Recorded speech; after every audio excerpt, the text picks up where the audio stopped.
Alright, so anyway, without further ado, let's move ahead to the Hungaroring. It's a track that I am not all that confident about. It's a track that I've never really liked between 2019 and 2020, driving it.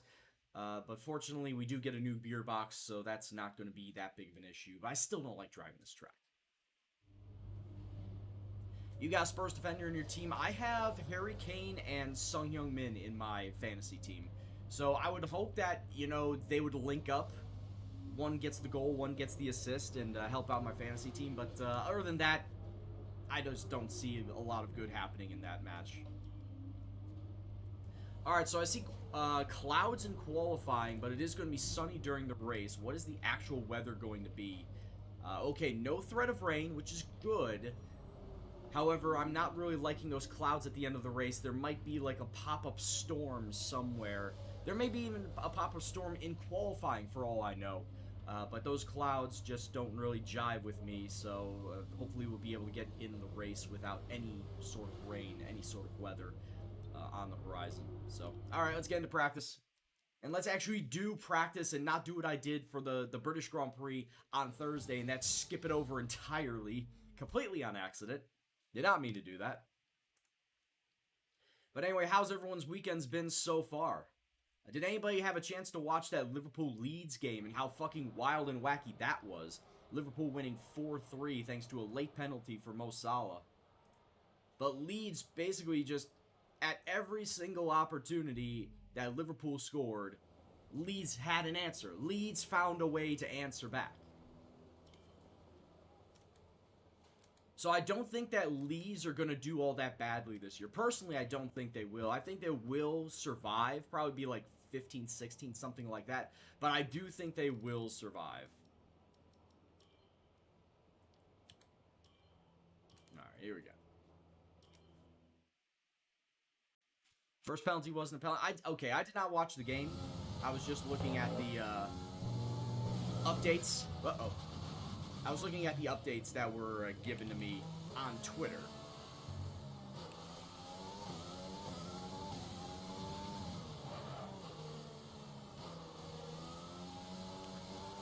So all I know is that there were 2 penalties. I don't know how they came around.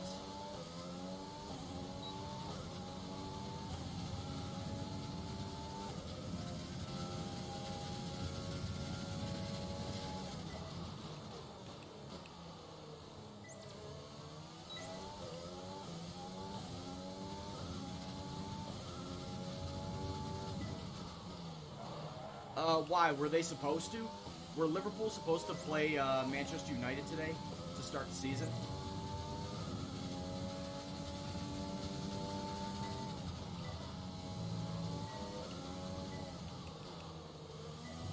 That's right, 4th gear here. 4th gear through here. And then 3rd gear through the chicane. I don't know why I dropped down to 2nd there.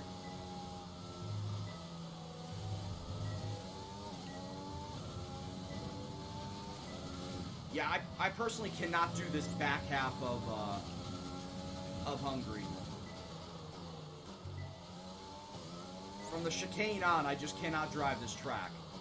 As a well-known fact. From the chicane on, I cannot drive this track. It is my Achilles heel.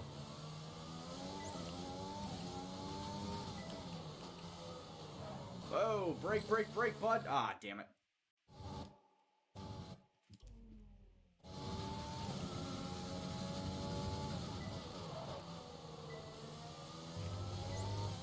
Yeah, both defenses were awful, and I captained Trent Alexander-Arnold. When last night, I had the captaincy on Virgil van Dijk up until last night, when I thought, I think Trent is going to do it better than Virgil. And then what happens? Virgil goes and gets a goal. So, yeah, that threw that right out the window. That threw that decision right out the window. And I never said I'm good at fantasy football or fantasy Premier League. So I know for a fact I am going to be absolute shit in the Sarancias League. I was not joking when I said, oh, hey, I guess I'm going to be the whipping boy in this league, because I am notoriously shit at Fantasy Premier League.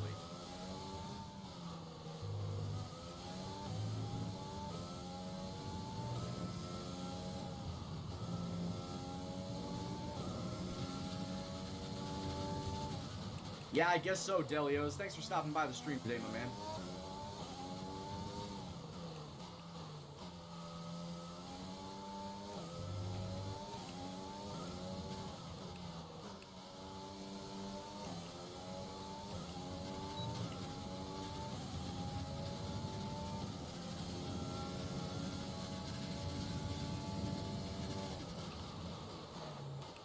Your skipper was Aubameyang. I mean, Aubameyang didn't do bad. Didn't he get a goal or an assist in the Arsenal match?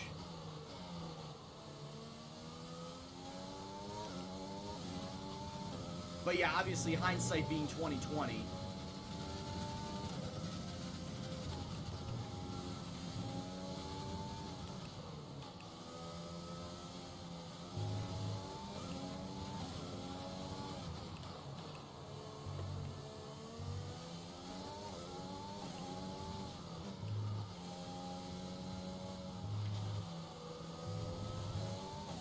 Man, how do they take those turns so well? It's so difficult.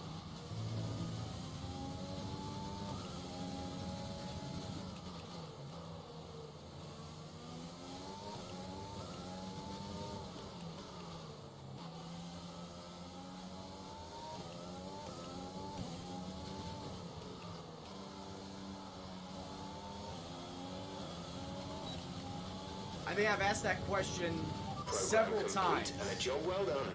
I think I've asked that question several times over the many instances that I've driven Hungary. It's like, how do the actual F1 drivers take these turns as well as they do, given how tight the radius is, and are able to still carry speed in there? Like I said, through the chicane back here and through the rest of the track, I don't know how they do it. It's so mind-numbing that there's a certain instance where you are able to carry speed without having to brake, and then certain areas that you do have to brake in order to make sure that you make that turn properly.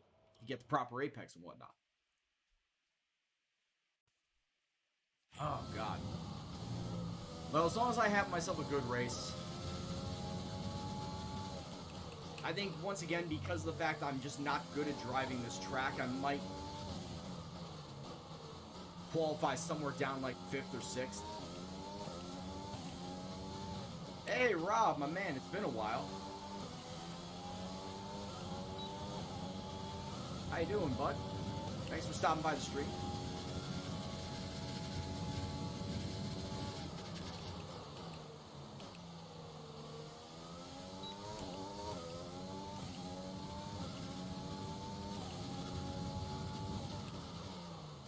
Dude, am I? The Bears should be whooping up on Detroit.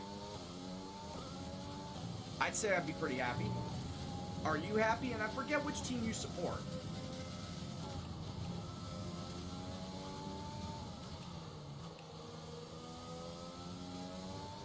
I forget who's your NFL team.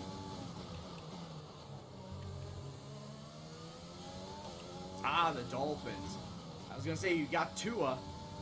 You got Tua, but he's not going to be starting as long as Ryan Fitzpatrick is still somehow saving his job. I will say, though, I do have one draft pick, or I do have one fantasy player from the Dolphins that I picked up, and that is former Bear Jordan Howard.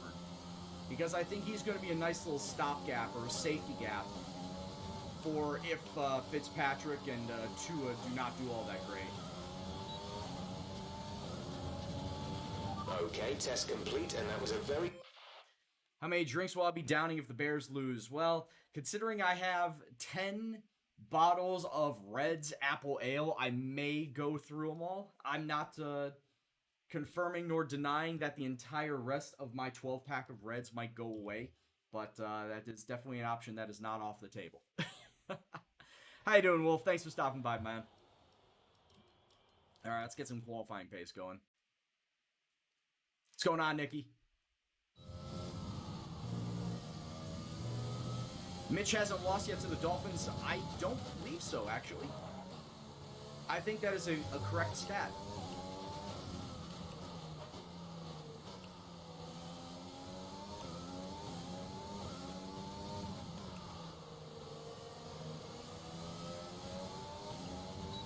And also, you gotta remember, that is New England. That is without Tom Brady now. And honestly, a New England defense that is not all that good. Their passing defense is definitely going to be shit. Their run defense might not be that bad, but their pass defense is definitely going to be tanking.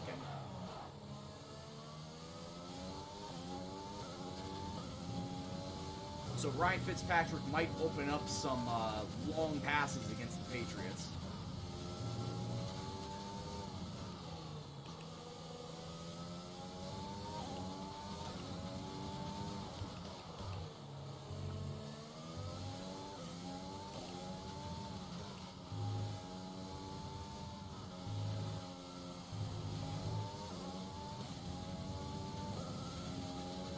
Still don't understand how they drive this fucking line back here.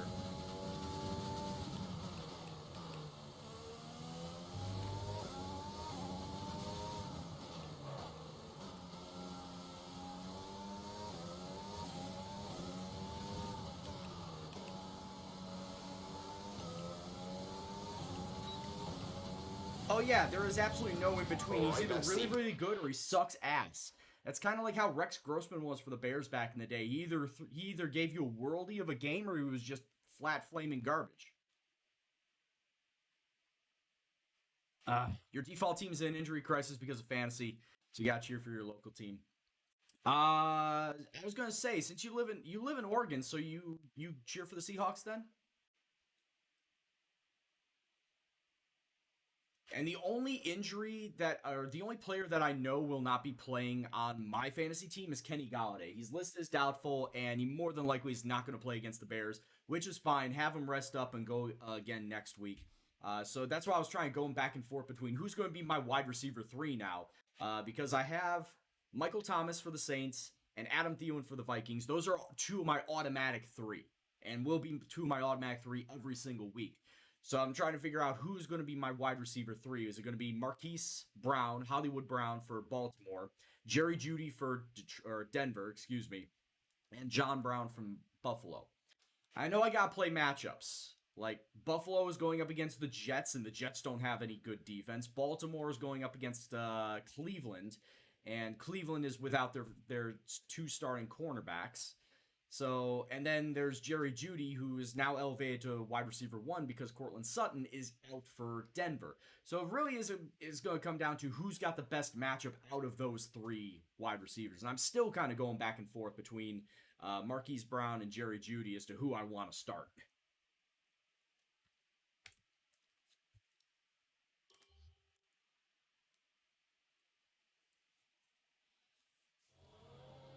His level of performance correlates to the length of his beard. Oh, so he's Samson then. If you want to know specific information or make certain changes to the car during a pit stop, you can tell me what you want over the radio. Press and hold the radio button to activate the system, and you can either speak the command or select it manually from the radio screen that will appear on the multifunction display.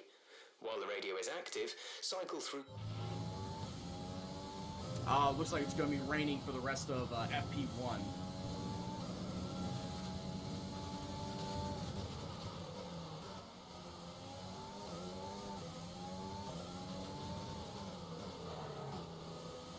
Yeah, what was Von Miller's injury again? They said he was going to be out for the rest of the season. He was not going to be playing at all this season.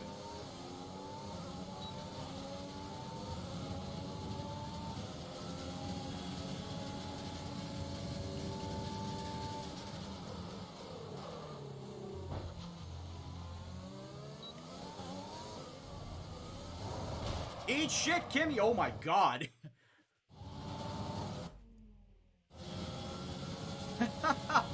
I don't know what happened there. Which is a lie. I know exactly what happened there.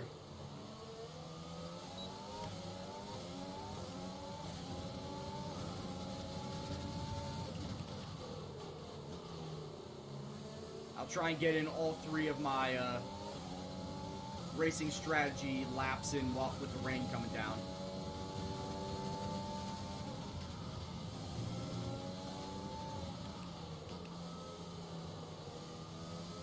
torn leg ligament? Yeah, that'll do it.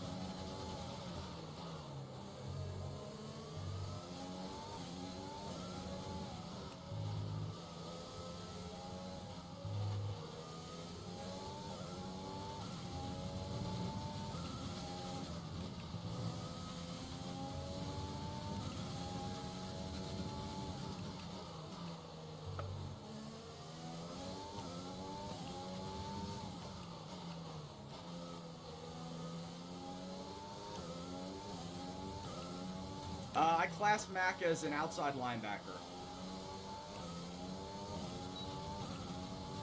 That's what he was in college. That's what he was in the Raiders. That's what he was signed up to be on the Bears. He's not a hand-on-the-ground type of guy. He is a stand-up linebacker. And if they did place him as a D-end, yeah, I would not expect him to be, like I said, a hand-on-the-ground type of defensive end. He would be a stand-up defensive end to go and get as quick of a rush on the quarterback as possible.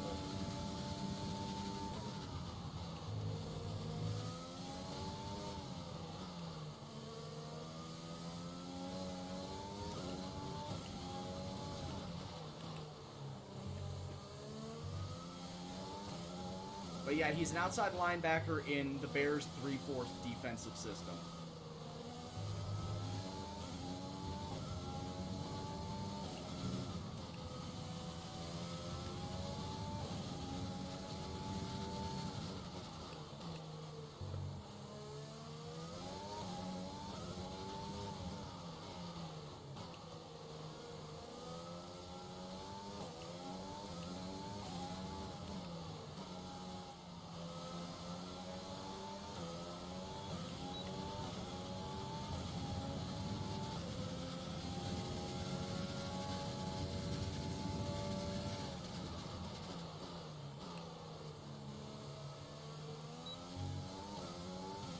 No, in Oakland's 4-3, he was still playing outside linebacker.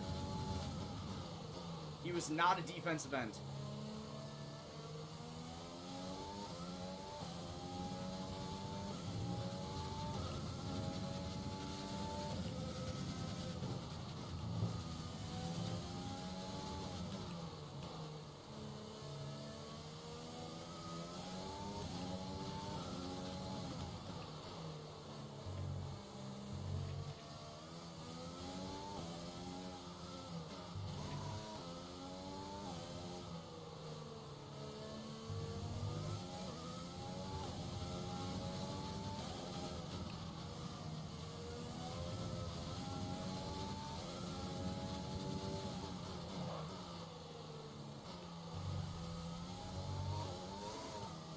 Nope, he came out as a linebacker.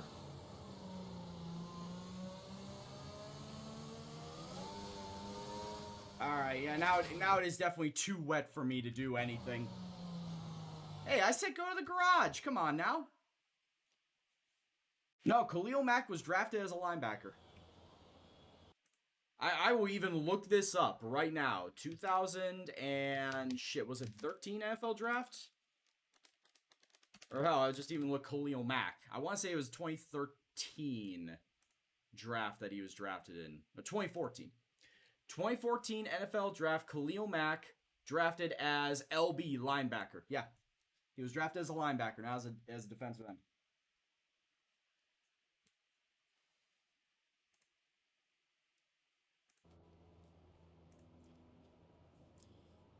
And in a 3-4 system, the outside linebackers are sometimes they can be on the line, but like I said, they are not hand on the ground like the defensive linemen are, like the tackles or the ends. They are stand up, 2-point, ready and waiting to then just bolt through the line, past the line to get the quarterback.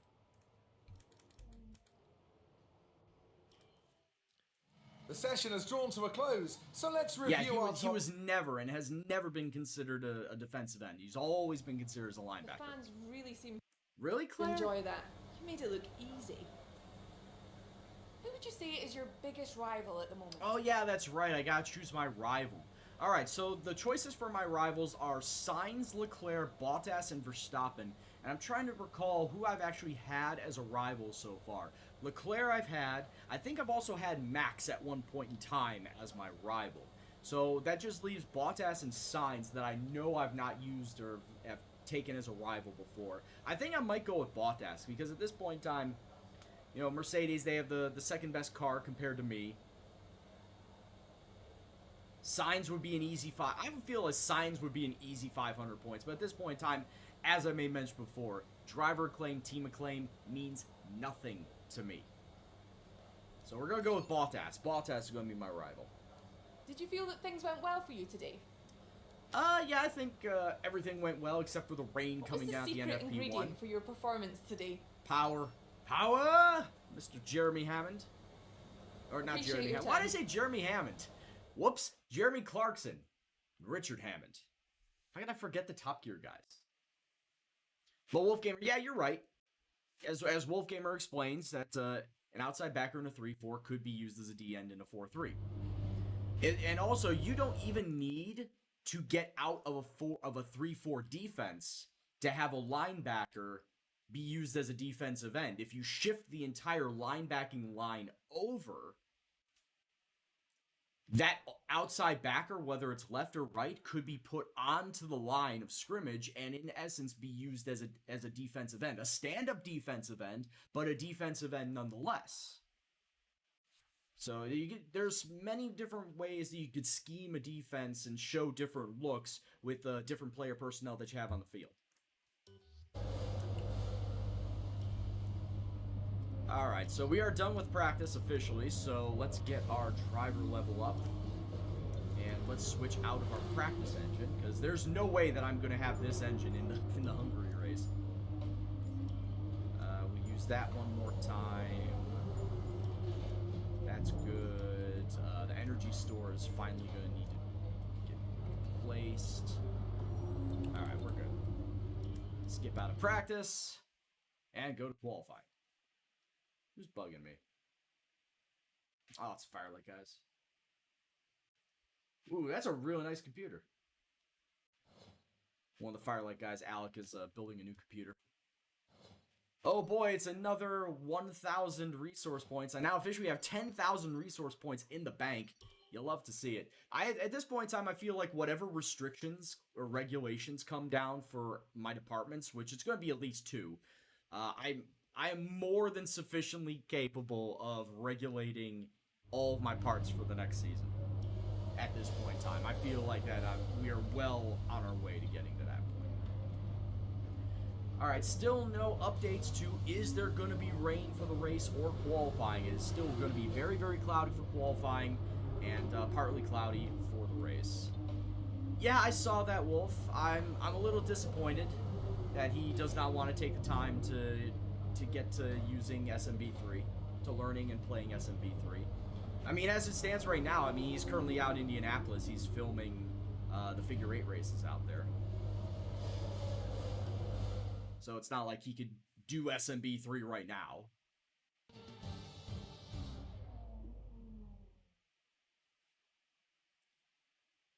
Well, I guess it's just going to be a 3-man round-robin tournament then. Unless anybody else wants to join in with Super Mega Baseball 3 and get in on some of this action.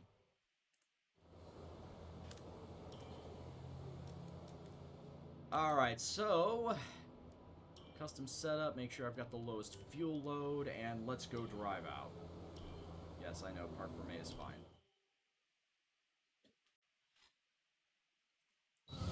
Which Wolfgamer, that could be something else we could stream too.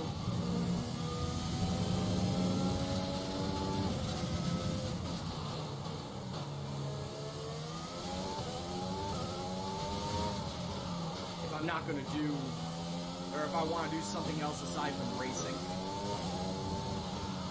we can always do a stream of Super Mega Baseball League. Oh, also, how can I forget about the Friday night Club boxes? I should probably bring those back at some point in time. Especially since I just recently got Jackbox Party Pack 6, and 7 recently got announced and is going to be released on October 15th. Cars 2 God damn it. Yeah, as I look over and I see that the sound bar is too high.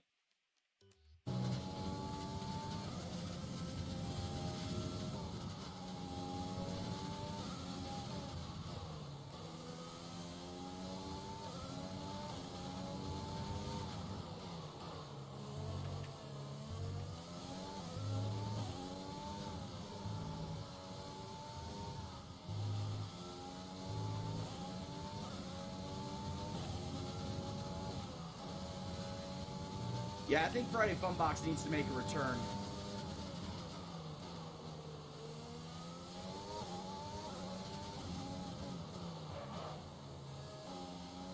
And we got a brand new audience to take part in it.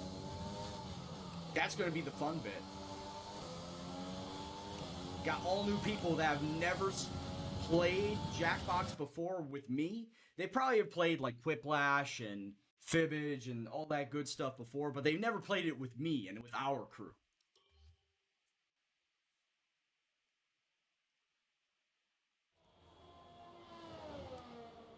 Custom pennant race will be revealed, and Metalhead has said that the patch will be released for third-party testing sometime in the future. Okay, so as it stands right now, 1.3 seconds off the leader. Oh god, I have a very, very strong feeling I'm not going to make it.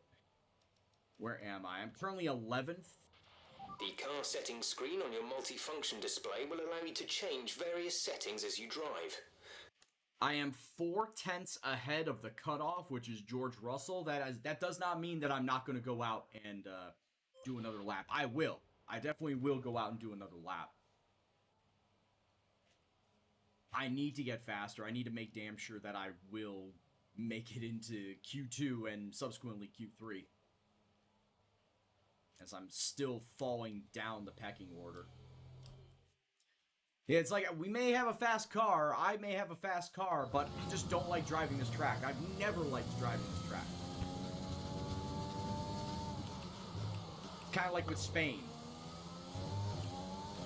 I've never really liked driving Spain all that much. And we're talking about proper, just purpose-built road racing circuits. Spain and Hungary are two that I've never really liked.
And I'm off, and I'm off. Oh yeah, we've had Max to Ferrari. As a weird driver change.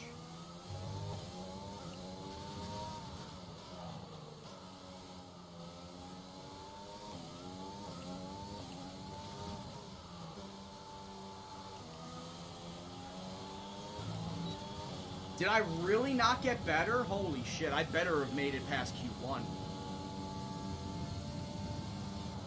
Okay, I did. I got into 13th, but oh my god. But yeah, Rob, Max to Ferrari, as you can see right there in 6th place. That was one of the big ones. When I pulled Alexander Albon from Red Bull Racing, he got replaced by Danny Ricciardo. So Ricciardo went back to Red Bull, essentially. That was after Season 1, but before we got into Season 2.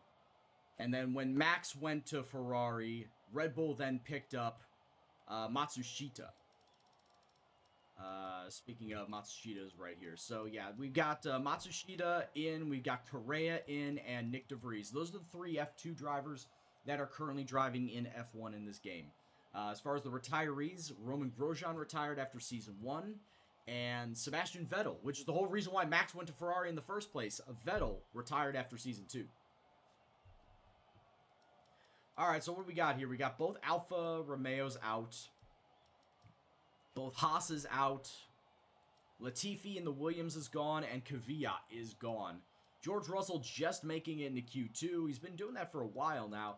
And Pierre Gasly, after having a very strong start at the very beginning of the season, is now starting to fall further and further back as far as qualifying goes. I know this is only Q1, but he's not been making a lot of Q3s as of late after getting a hot start of 2 top 5 finishes in the first 3 races. So it looks like that AlphaTauri is starting to slowly fade away. That's 5. Oh, I just saw that. I just looked over and like, oh, okay. Because it doesn't show up on this, it doesn't show up on this chat box on my screen. The one from Caps. Any redemption does not show up on this chat box down here. So I have no idea what gets redeemed at any point in time until I actually look on the redemption screen.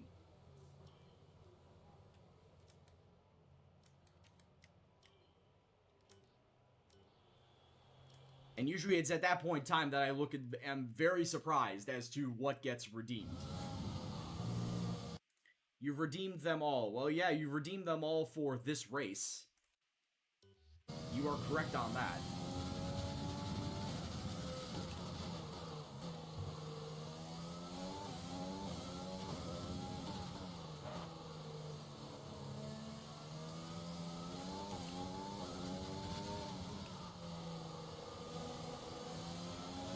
I guess I could take that corner in 4th gear instead of drop the 3rd. You could try that.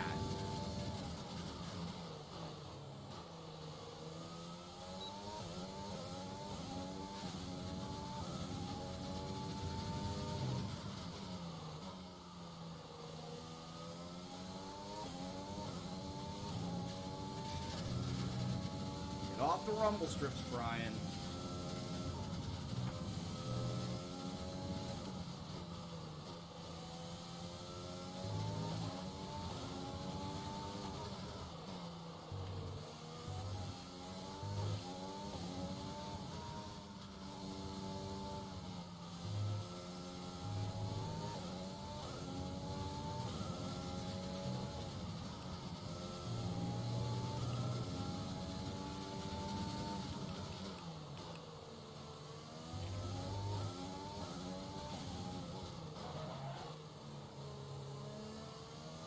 I'm off again. God damn it.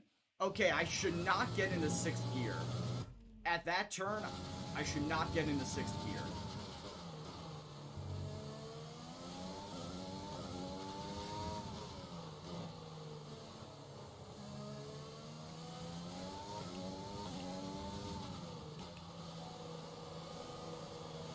Come on.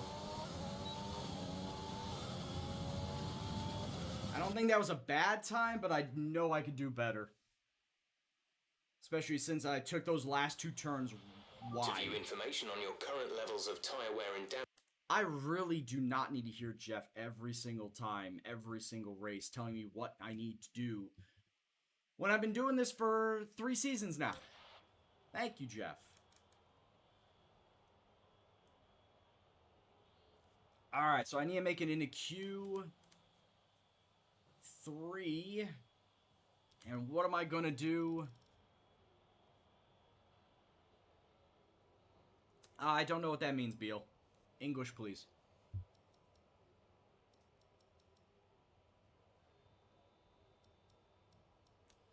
Alright, so, yeah. Carlos Sainz, he's a 1/10 of a second back of me. But then you look at who's behind me. You got Ricardo, Bottas is there, Gasly, all 3 of them, Stroll, Sainz even. Basically, everybody behind me has a good chance of jumping me. And I need to go out and have a much better lap than what I currently have. Got 113.8. I don't know how much better I can get. I really don't know how much better I can get, but we could try.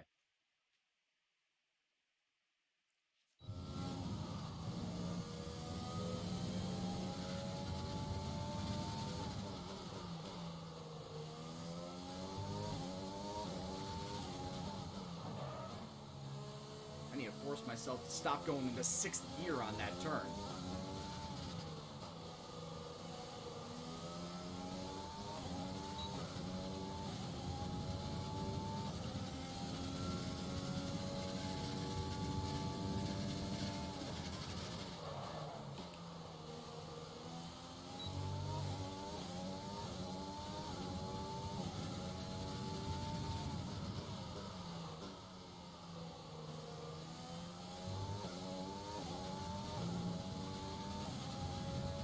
Well, I'm not making it out of Q2.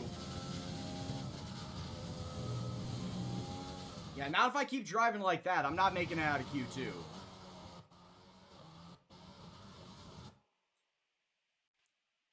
Wait, wasn't this where I was already braking? Yeah, I was already braking at this point in time. I think I'm just going to get past this. Get past this. Yeah, we'll restart right here.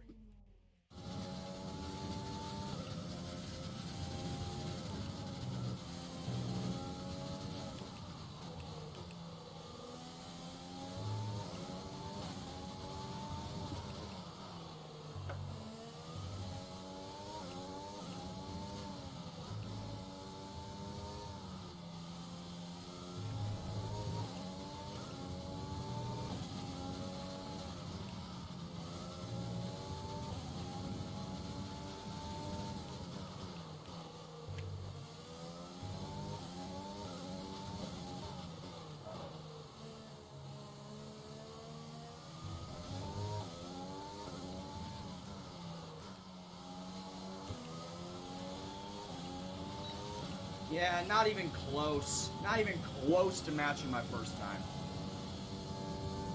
Well, what's my fate? I drop out 7th? Wait. Hold on. Time out. I want to figure this out again. I want to know what the hell happened. Albon didn't even make it. What? Albon was top of the table. How did I go from 9th to 7th, having not bettered my time whatsoever? And how did Albon go from he was 3rd actually, to 11th? Something happened with the game. Something happened with the game that caused this to break. Because, like I said, I was 9th place going into my final run. There's no way I could have gone from 9th to 7th. But Teichmann, here's the thing. Albon was in 3rd. There's no way that he would have dropped that low. If he would have dropped that low, I would have been below him because I did not better my time. This game broke. Just calling it right now. This game broke because there's no way that I should have been ahead of Albon. And there's no way I should have gone from 9th to 7th without not bettering my time. So this game broke. I'll take getting into Q3. That's great. But this game broke.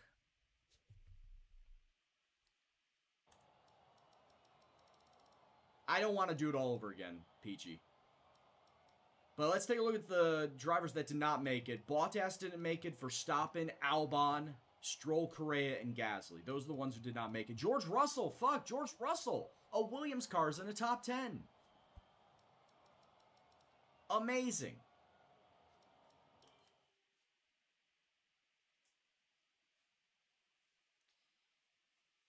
Maybe because I went and flashed back? It had to have been because I flashed back. But I've never seen that happen before in all my other flashbacks. I've never seen the game break to a point where it would put me at a higher spot having not finished with a better time. I've never seen that happen.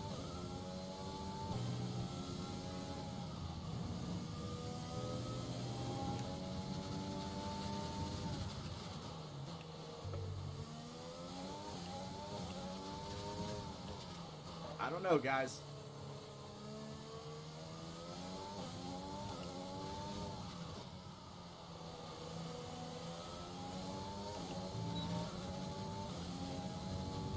Yeah, but that is pretty wild if it was a time penalty, because Albon was in 3rd, and he finished in 11th. That's a pretty bad time penalty if that is the case.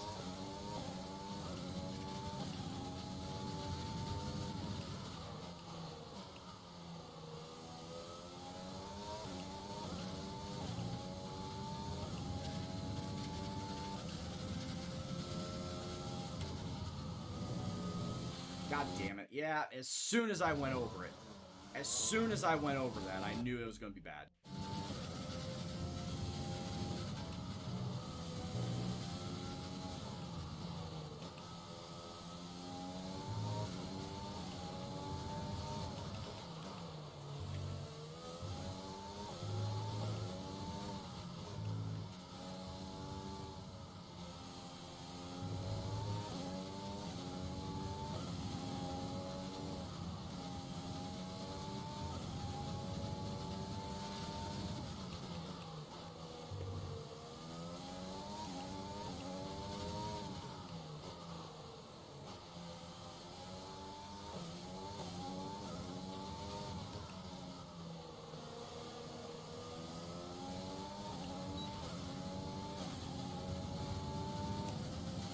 All right, that time right there, that actually was a faster time than what I put back in Q2.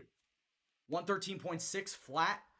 That was about 0.2 faster than what I put down in Q2. So, better lap. I still drove it like garbage, but it was a better lap.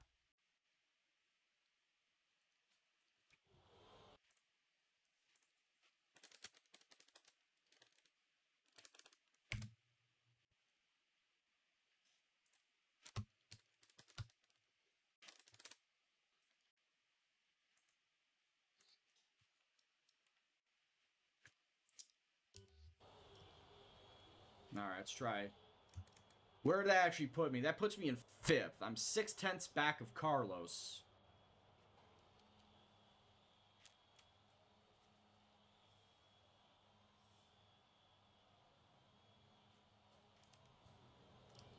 I don't know if I'll get better, but we'll try. And I did say if I did somehow make Q3, that I wouldn't be finishing higher than 5th. I would have said like 5th or 6th. Would have been my starting spot.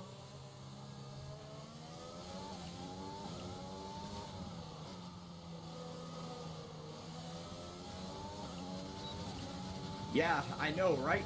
I picked Bottas. Right now, that pick has actually looked pretty good.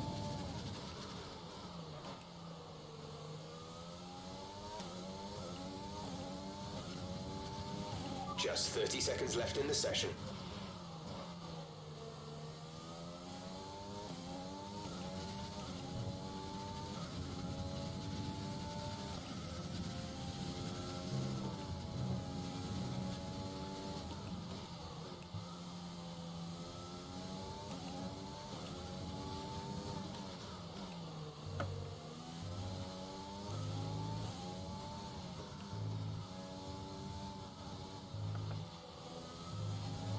Broke too early.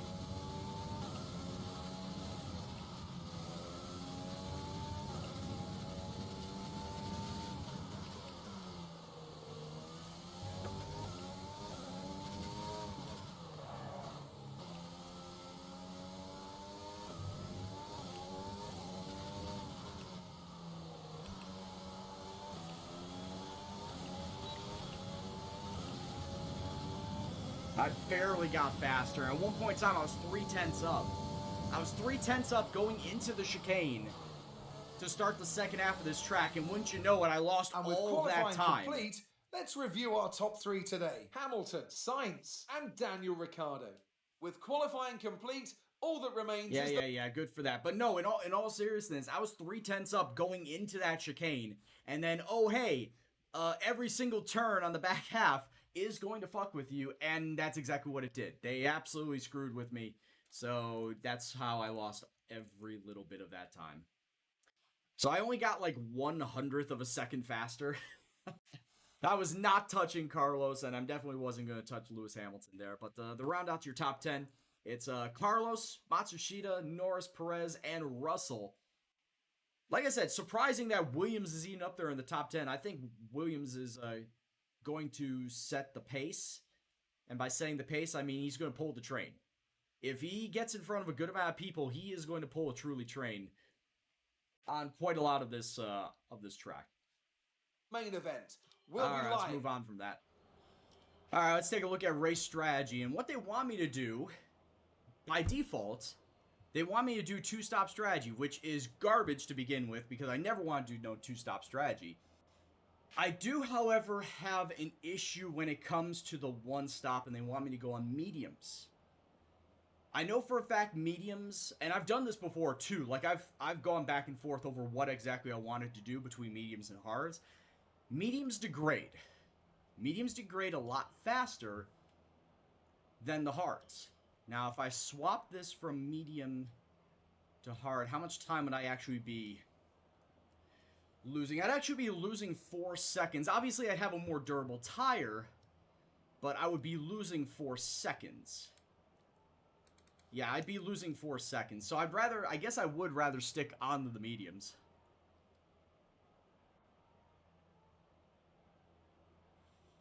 No, you're right, Peachy. That I should not have made an excuse to not go to the gym.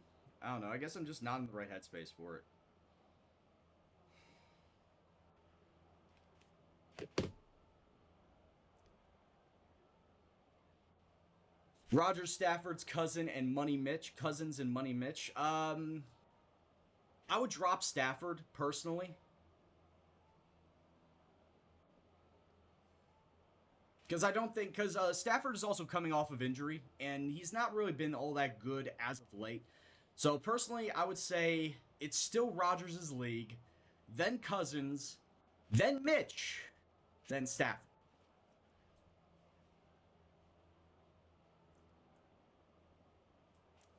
I'll go with that.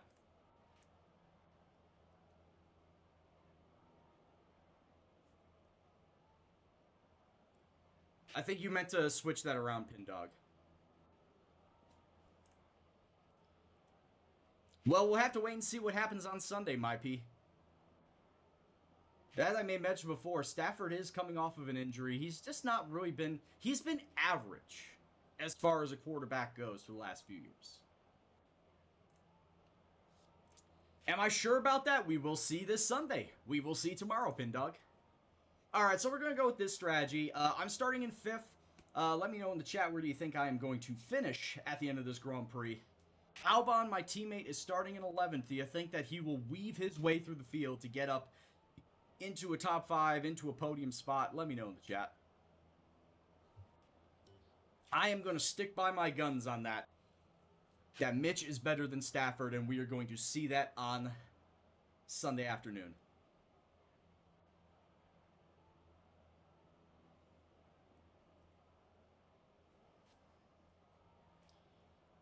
And Tykesman, I know we talked about this as of late, that it does feel like this year's Bears have the feel of the 2006 Bears, where they were quarterbacked by Rex Grossman, and that was everyone said, oh, he led us to a Super Bowl. No, he really didn't. It was the Bears defense that basically took the entire load of the team's shoulders to carry them to the Super Bowl. That might be exactly what is going to happen this year. I'm not saying go to a Super Bowl, but the Bears defense is going to carry this team for the majority of the season. It could lead us to a wild card berth. I don't see us winning the division. In fact, I probably have the Vikings winning the division this year. So personally, I think that the Bears, if they want to do any sorts of good, if they finish 9-7, that should get them into a wild card spot. We'll go with that. All right. Let me take a look at the race director. Obviously, everyone in the top 10 is going to be starting on softs. Everybody behind us starting on mediums, which is actually pretty smart. I would think that everybody back from 11th back is going to go medium hard. Medium hard strategy. Do you think we'll finish above the Packers? I think we'll finish above the Packers on divisional record. Figure we'll be both 9-7 this year, and we'll finish ahead of the Packers on divisional record. This could be me just completely talking out of my ass, though, because I'm a diehard Bears fan. But the Bears need to... This is the put up or shut up year for the Bears. In fact, the put up or shut up year was fucking 2 years ago when they made the playoffs and they looked fucking unstoppable for the most part. And then promptly blew it against the Eagles thanks to... I don't even want to remember the kicker's name. Cody Parkey. Fuck Cody Parkey. Double doink Parkey. As soon as I saw that watching in the bar, it was pretty much head in hands, just like, how did this happen? And then I couldn't help but laugh because if the game had to come down to fucking Cody Parkey, of course something bad was going to happen. And look what happened. Chunky1, thank you very much for the follow, dude. Hope you're doing well. Hope you enjoyed the stream. All right, let's get this bad boy going.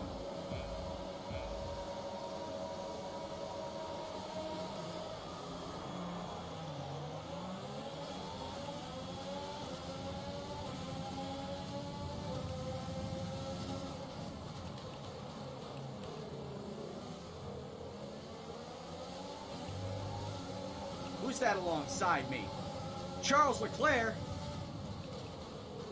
Charles Leclerc.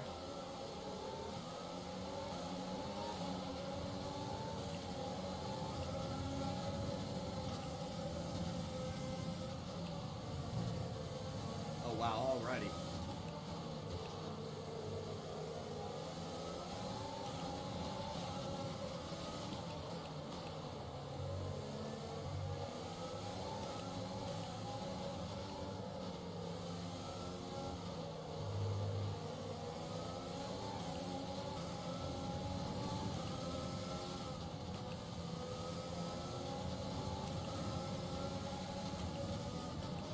Oh, absolutely, Chunky. Thanks for stopping by, of course. And we talk about more than just F1 and football. It's just the topics of conversation that just got brought up. Oh, Con, fucking move your ass!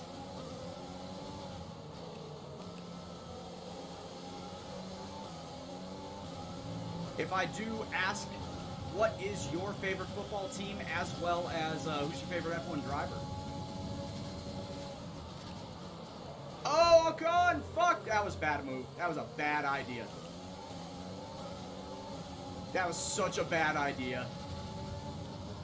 I mean, I'm so happy that Ocon backed out of it, but that was such a bad idea.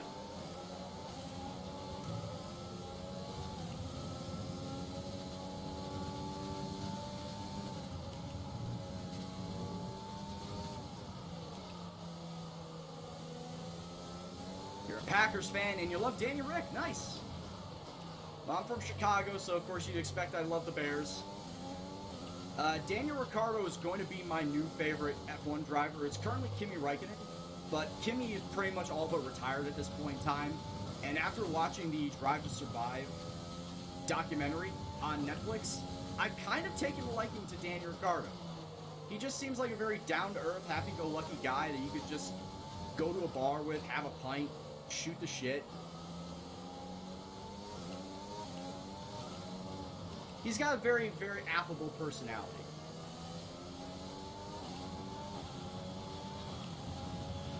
DRS is being enabled this lap. We can use DRS when you are within 1 second of the car ahead and in the DRS zone.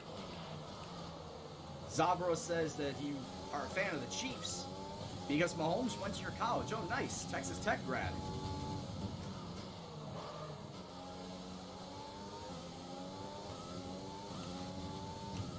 Fan of Lando Norris. Lando Norris is going to win a world title one day.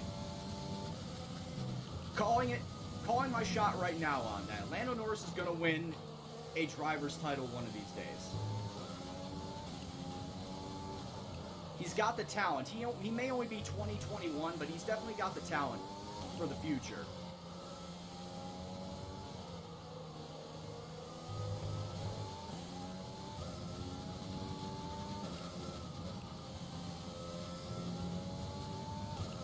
Philly fan.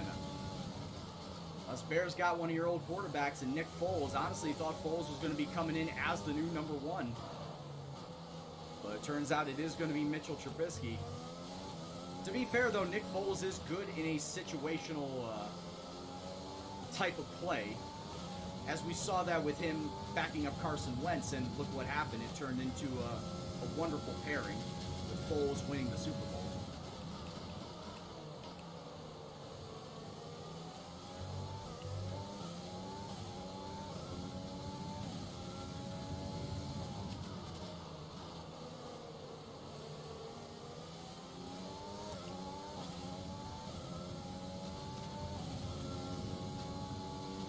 That's exactly what I said, Pin Dog. Like, once Lewis is gone, Once Lewis is gone, there are so many drivers that are pretty much, the door is open to winning the title. Leclerc, Verstappen, Norris, George Russell if he goes to Mercedes.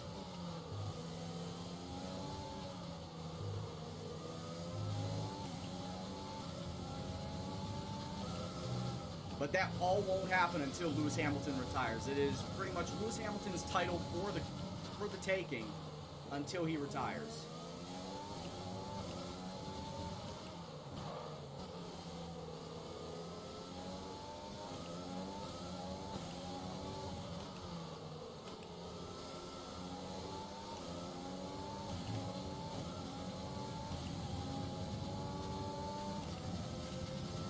Yeah, Nick, you were saying that Lewis Hamilton is pretty much favored to win every single world title until he retires. You know, the standard talk.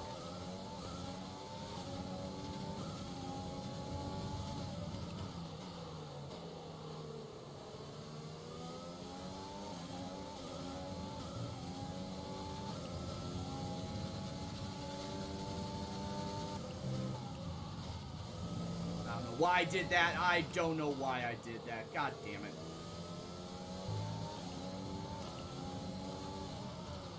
I knew that was going to lead to a warning.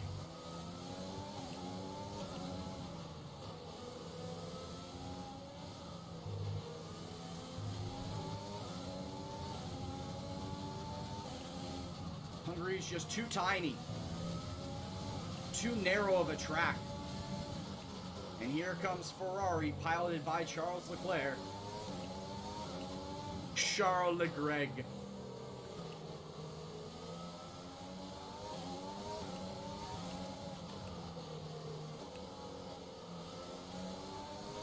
Be aware we expect the grip levels to start falling away soon.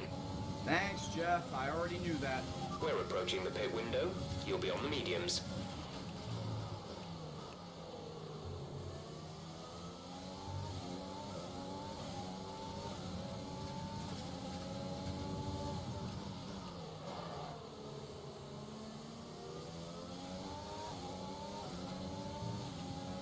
Oh yeah, my tires are fucking starting to be toast over here.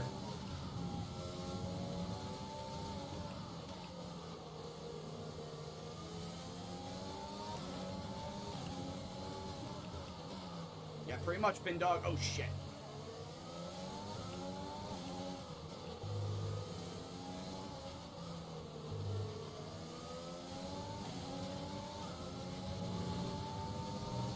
In other news, as long as my alma mater is not playing... Fuel target is +1.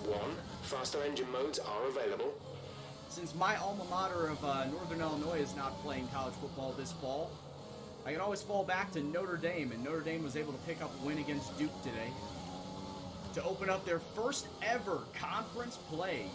Notre Dame actually joining a conference for this 2020 calendar is the first ever time they've ever joined a conference. They've always been an independent.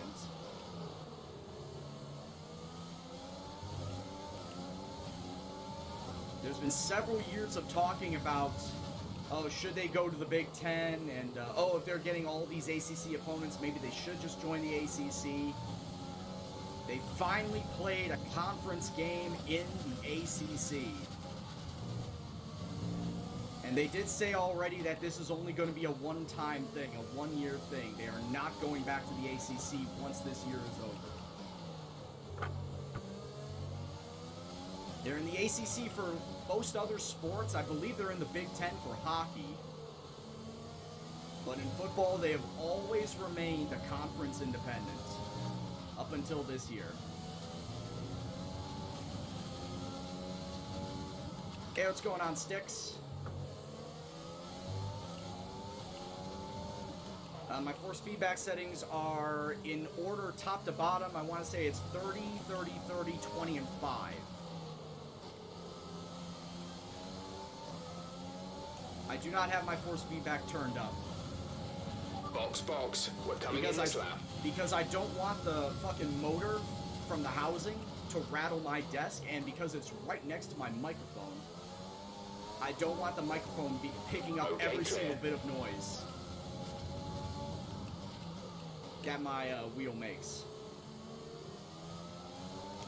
Matsushita out of the session.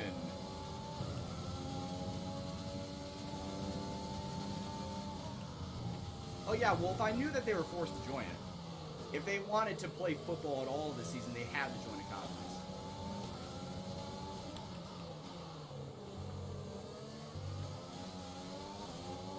But also, it's not like they could join the Big Ten, since Big Ten has decided they don't want to play football this year.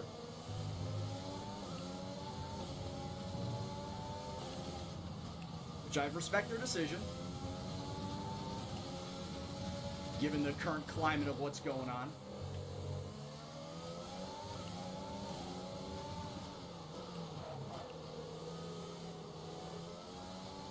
Thank you for helping out, Sykesman.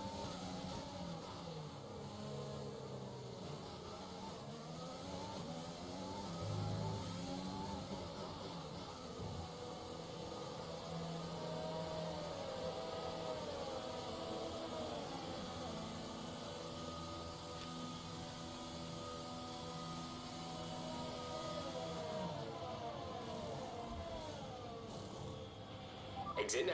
Oh, you leave the are pits. you Go, really putting me behind Leclerc? Fuck off, game. Look after these tires now. We want to finish the race on this compound. Leclerc also going on hard tires, not mediums.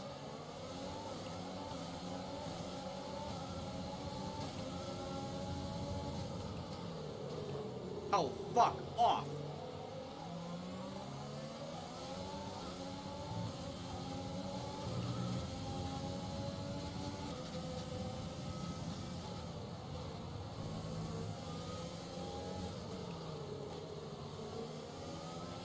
We think we may see some rain. ETA is about 15 minutes. You didn't fucking say that in the weather forecast, you piece of shit.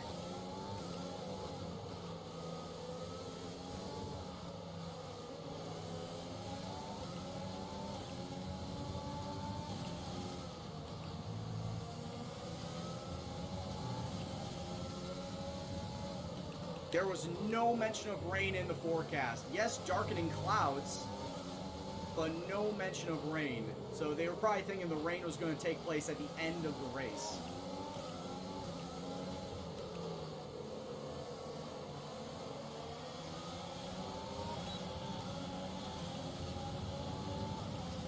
Oh, let me get around Kimmy. Oh, that'll do it.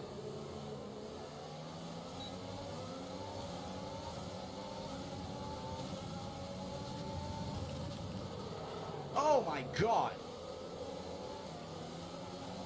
As I'm grinding my tires to a fucking pulp over here.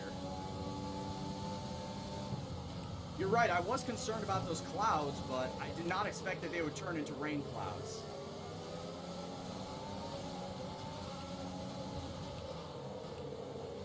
What do you mean, Sticks?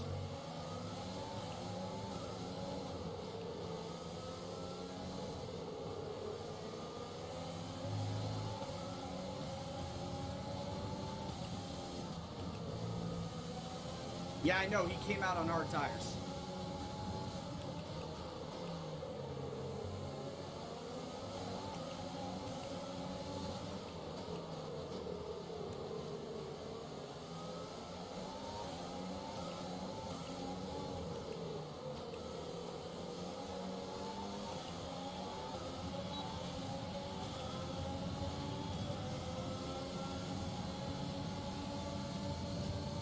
Oh shit, this is gonna end badly.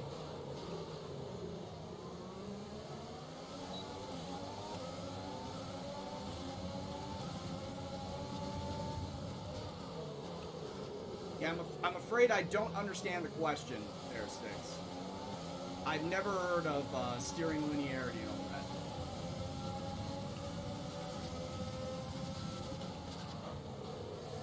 just getting punted over here.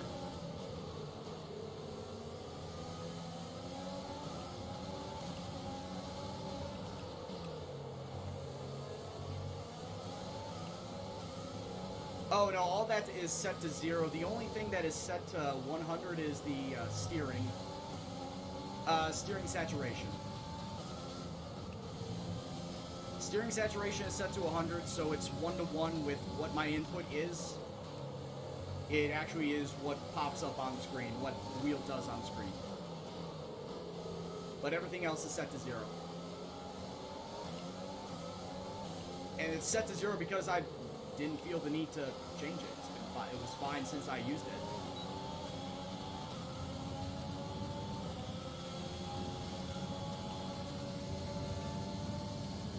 Oh, fuck!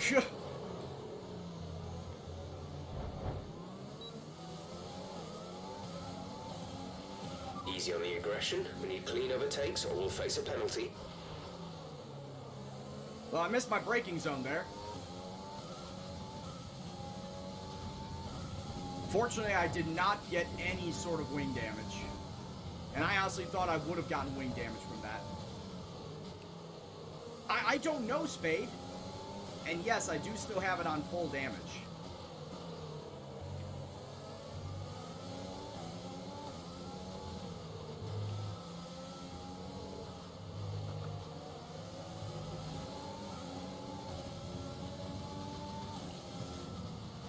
Oh, shit.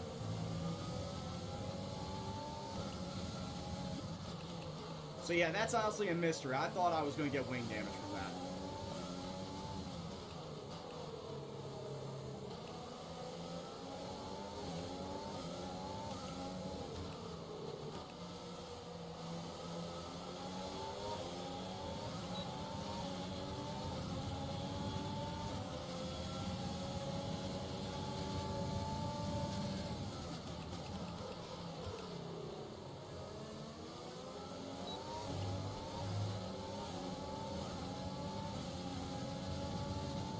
Alright, nice clean overtake on Magnussen that time, going to the outside.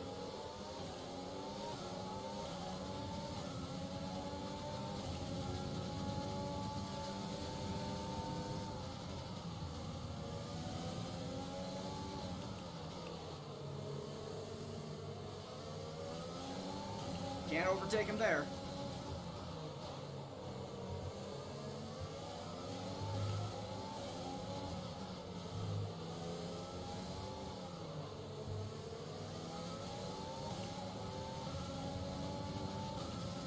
Latifi's pulling the train, I know he is.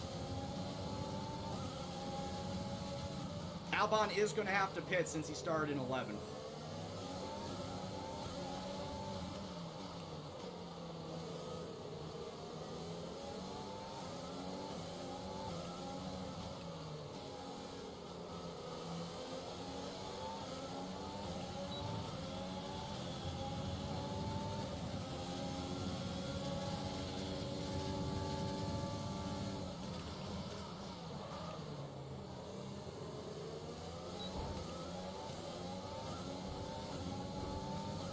Hey, what's going on, Duck?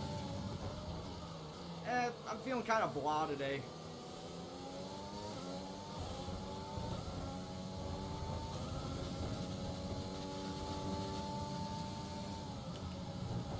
And then again, it's been raining pretty much for the entire last couple of days. It's just been making me feel down.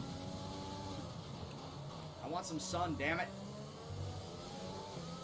Yellow flag.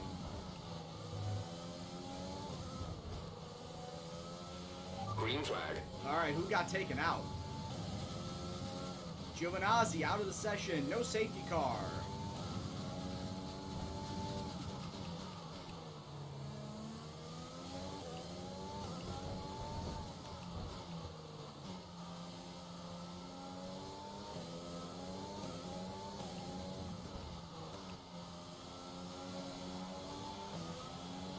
That's the thing. If there was a safety car, I would have bolted in for some fresh mediums.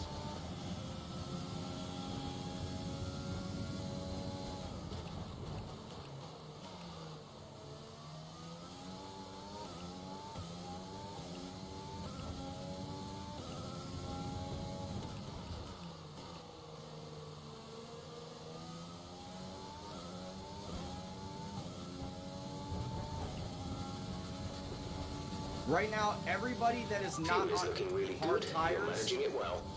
everybody that's not on hard tires will have to pit one more time. Yellow flag. Be aware, there's an incident in the next part of the track. No overtaking through the yellow flags. Yep, there he is. Or I should say everybody in front of me that's currently on hard tires need to pit or medium tires need to pit one more time. Because more or less they are the ones that started 11th or further back, like Albon did.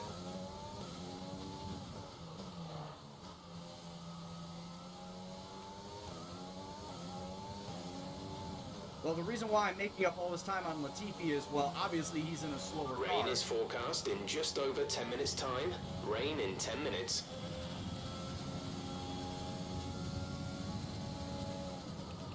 But he is also boxing everybody else behind him, holding them all up.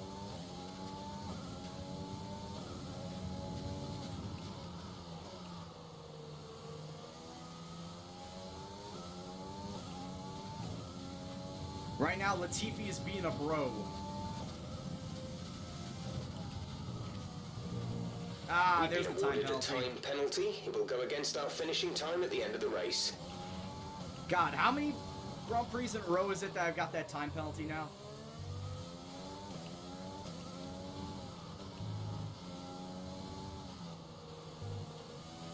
Alexander is coming in for his stop.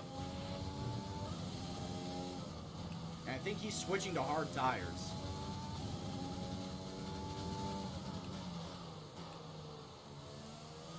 God, how many times am I going to shoot myself in the foot with those fucking 3-second time penalties?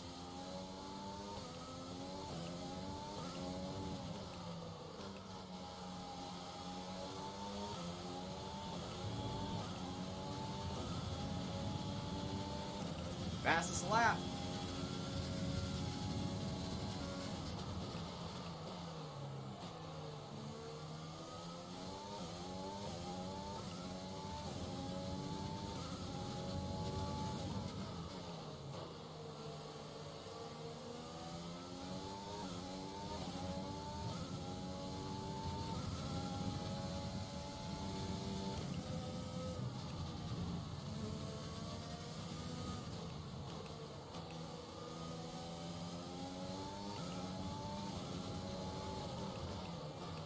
Wolfgamer, it was a rhetorical question.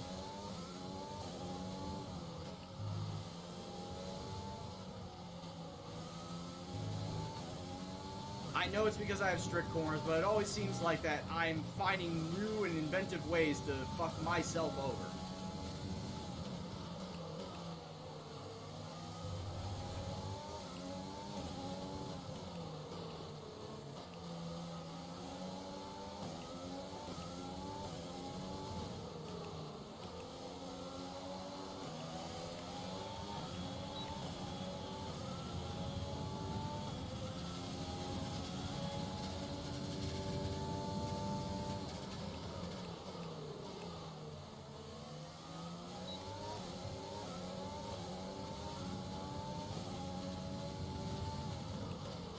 I mean, you're not wrong, Spade.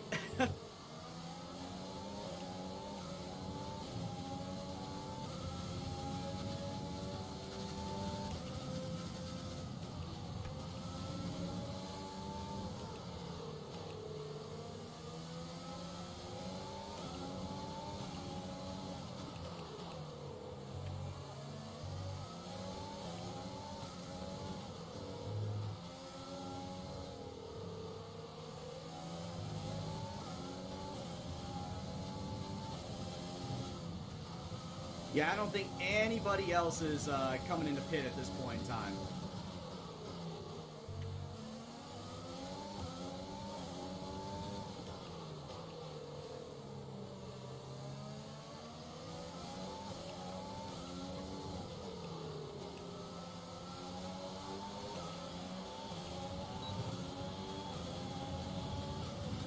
Hey, Poppy people, what's going on, man?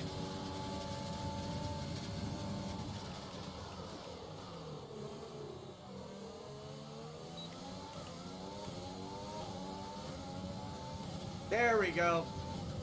There's that corner cut that I was looking for to pass up for stopping.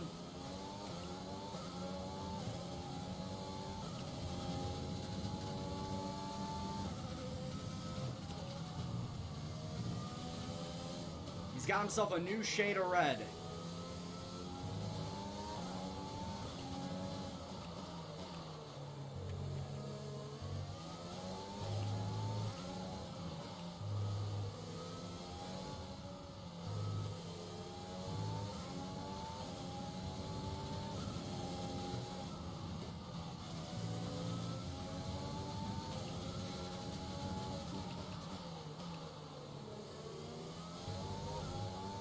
But yeah, my problem right now is to not wear these mediums out while everybody around me is on hard tires. Yeah, the mediums obviously will give me the speed. But my problem right now is mitigating this. As you can see, the tires are nearing the 20% mark.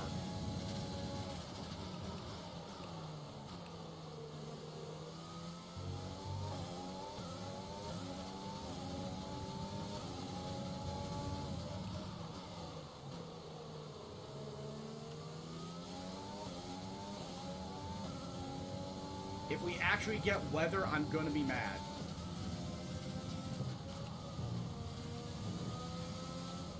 I can see the clouds coming, yes.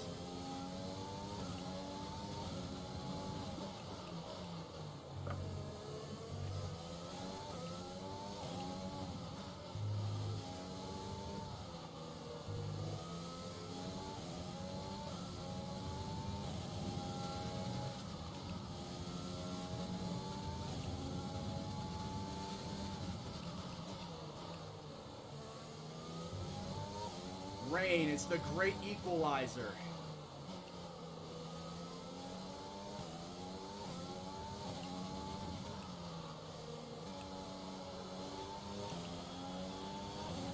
You find out who you are in the rain if you can make it happen.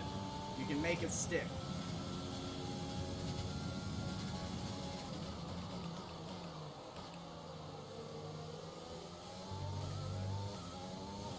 Alright, so I got Albon, Ricardo, and Bottas all ahead of me.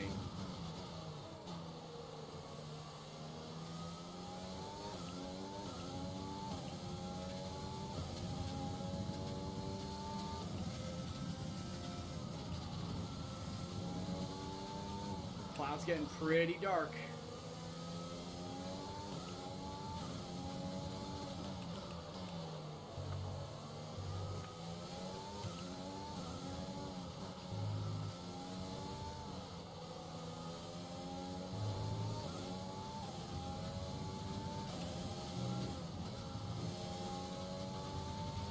Okay, we don't think we're far away from some rain.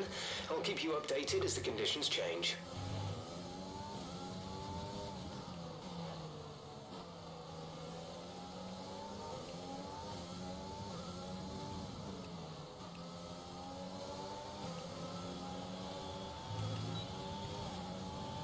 McLaren running into a wall? He did?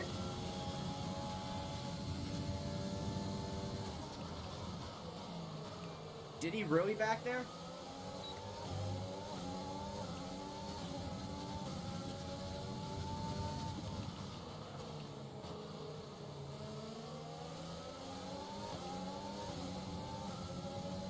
I mean, I can see his time dropping, absolutely.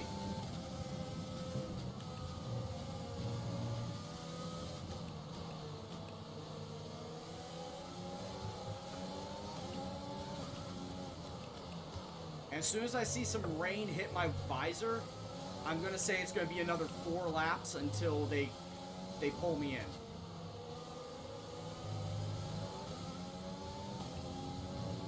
And right now we got about 13 laps left to go in this race. Oh, for fuck's sake, as I say that, there's rain on my visor. So there's gonna be like 8 laps left, all run on intermediates.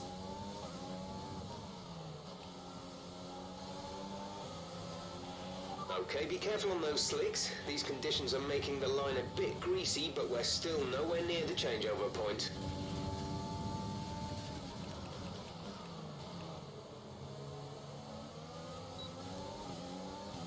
All right. Now here's where the fun begins.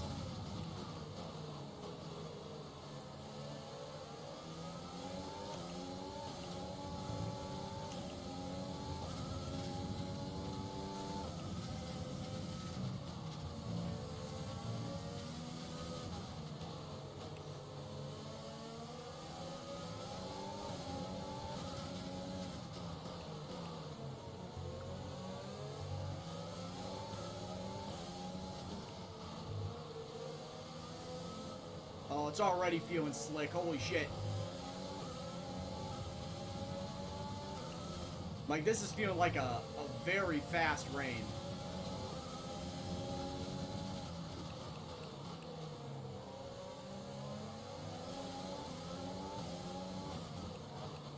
A new strategy is available on the MFD. Check your MFD for a new strategy option. Wow, Understood? I was Copy right. that. I was right. It was a fast rain. And we are coming in for intermediates right damn now. It was a fast fucking rain. So we gotta drive 12 laps on intermediate tires. Come on, let's go! Go, go, go. You'll be racing on the exit. Go, go now. Alright, I enter in third and I exit in fifth. Man, what the fuck?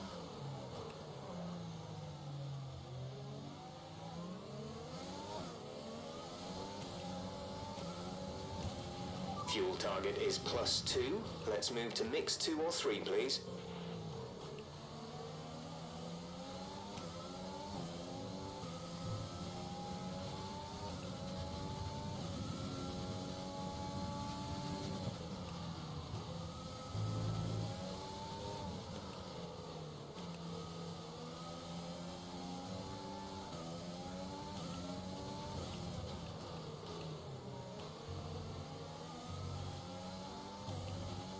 Well, I still have that 3-second time penalty hanging over me. Okay, the stewards have now disabled DRS. DRS is now disabled. I still have that 3-second time penalty hanging over me, so...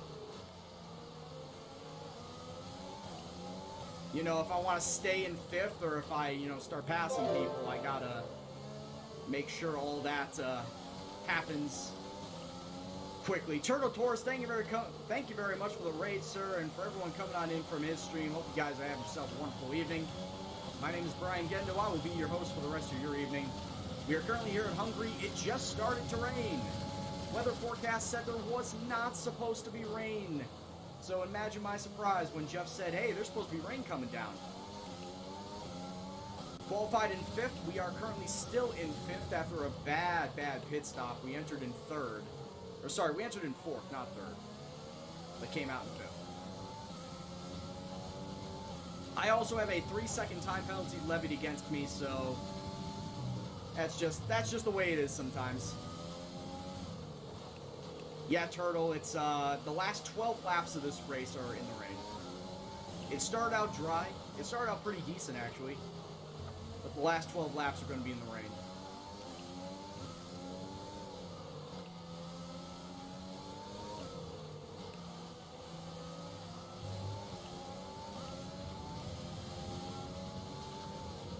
Yeah, as if this track wasn't bad enough in the dry. Now we gotta do it in the wet. Well, the fortunate thing is after this we've got Spa, and I love Spa.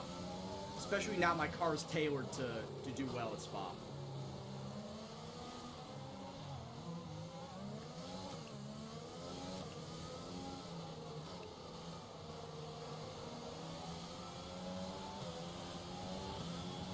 Spinny McShedhead. That's what I am, that's who I am, and that's what I got to embrace. Because whenever I'm driving in the wets, that's all I can be.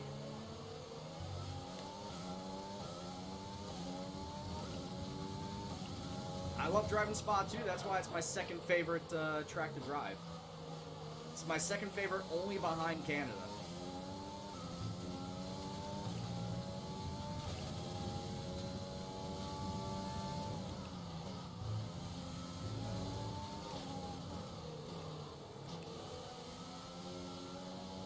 Alright, take it easy, Spade.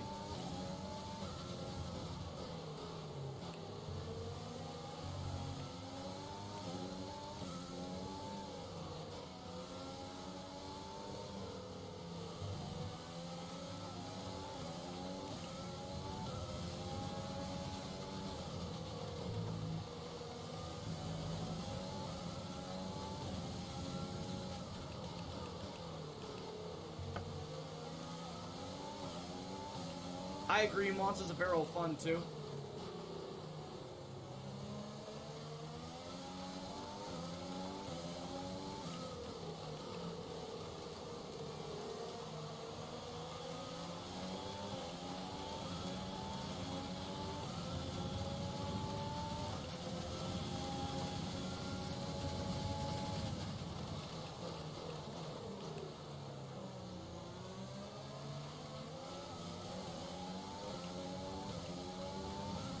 I would believe so that it's Chaos Online, all because of the turn 1 chicane.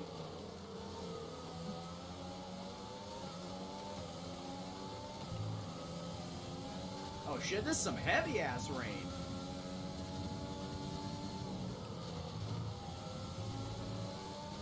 This isn't your Jeff Normal saying, oh, there's just gonna be some weather forecast. And oh, this is some Okay, I heavy think ass the rain. feed track will be drying out quite soon. Mind you don't burn out your tyres. Wait, where's my John Cena meme? Are you sure about that? I should have that keyed up. That should be my new Jeff, my new Jeff emote is, John Cena coming out from behind the green screen saying, are you sure about that?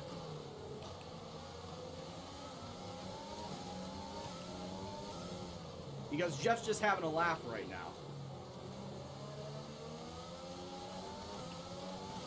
Austria's fun. Bahrain, I'm not really a big fan of Bahrain. Not a fan of the layout of Bahrain.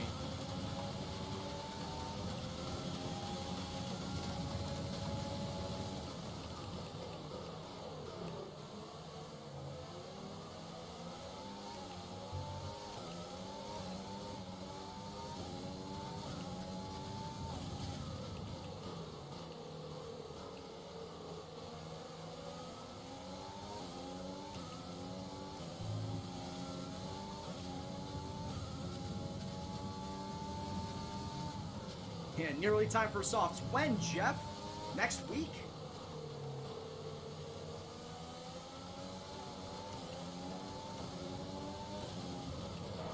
Certainly not now, you crazy, crazy man.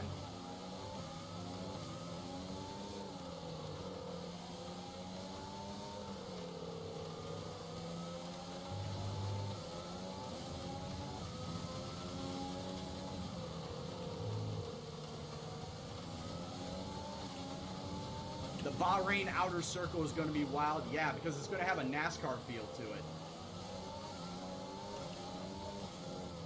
High speeds, very little tight corners outside of like turns 1 and I think the new 5, I believe it is. It's going to have such a NASCAR feel to it that it's going to be so entertaining. It's not a perfect situation, but I don't think we have cause to move on to a different tyre yet. It's going to be raw speed and power. Basically, only cars that are built for raw speed are going to do well there. Oh, God. Oh, God. Come on, man.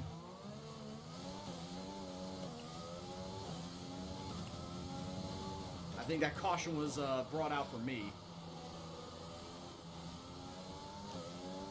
Oh, shit.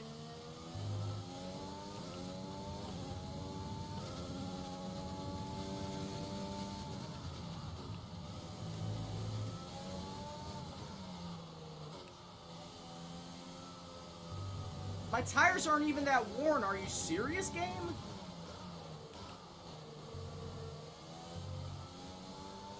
And I was actually driving this pretty well up until that point.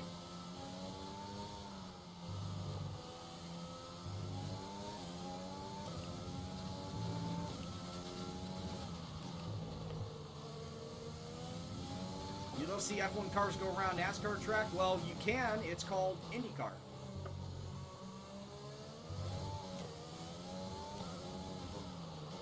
IndyCar goes faster than F1. Legitimately, they do. IndyCars can reach speeds up to 230 miles an hour. I think F1, they top out at what? At like 220? If we take them to Monza, I think they top out at 220.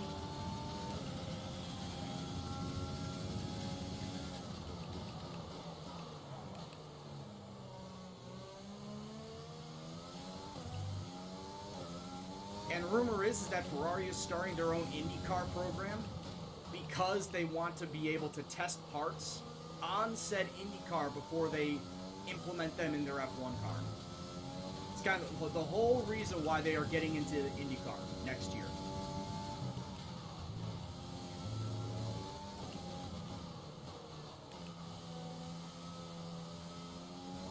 Kind of as a way to circumvent probably the rules that are what's going to come down. Like the salary cap and whatnot for developing parts, testing parts.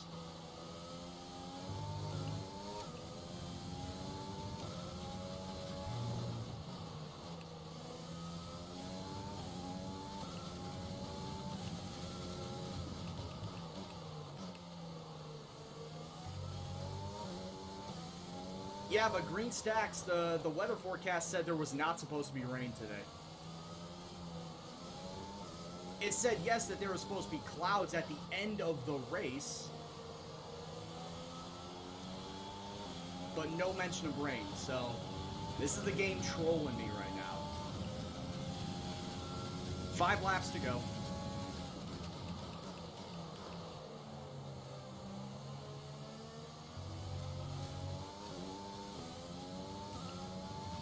Okay, the stewards have now enabled DRS. DRS is now... Understood, stopping this lap.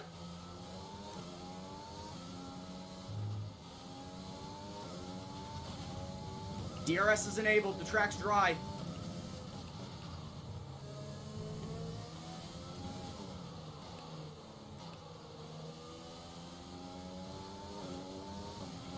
There's 5 laps of fuel remaining. Check your MFD for a new strategy option. Jeff, I already know.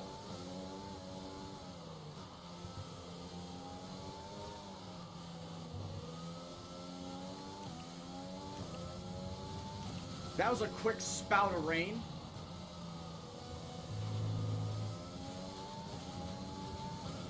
Alexander is coming in for his stop.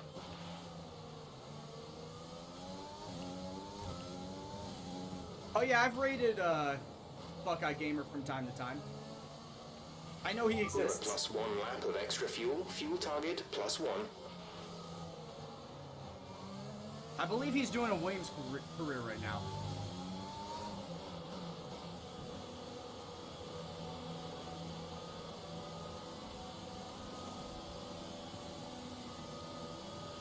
Alright, so here we go. The last 4 laps are going to be a sprint on soft tires. Exit now. That was a very, Okay, very stay slow clear pit of the stop. white line on the exit. We'll receive a penalty for dangerous driving if you cross over into the track. That was a very slow pit stop. 4 seconds.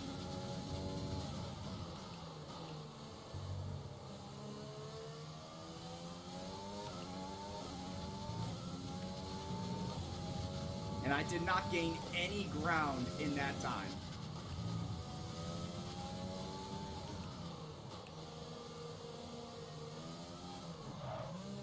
Whoa, what a save.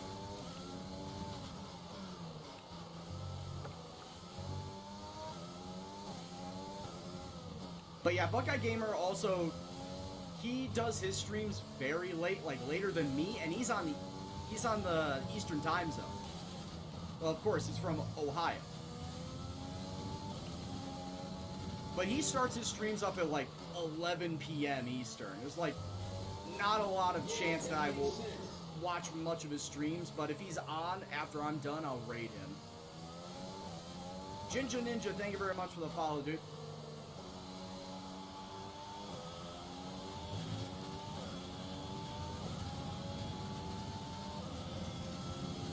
Three laps to go.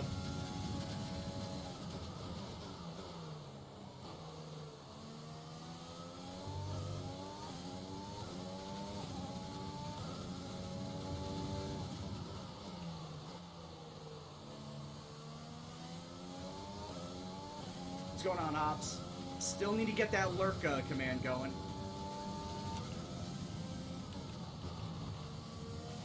There's 3 laps of fuel remaining.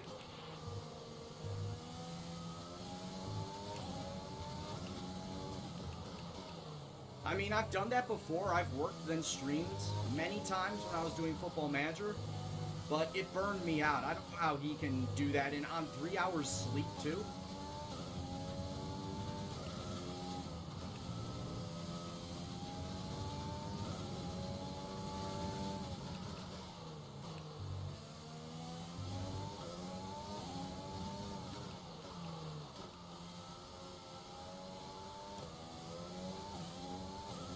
He can do it, more power to him.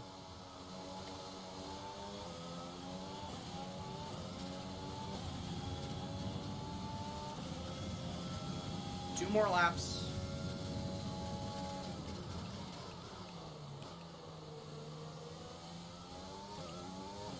Full fuel mode the rest of the way.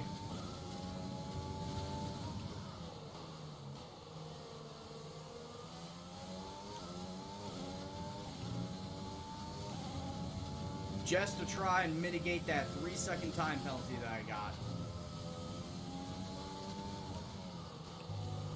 Shit! And there's the spin cycle. Flashback number 1. Wow, first flashback.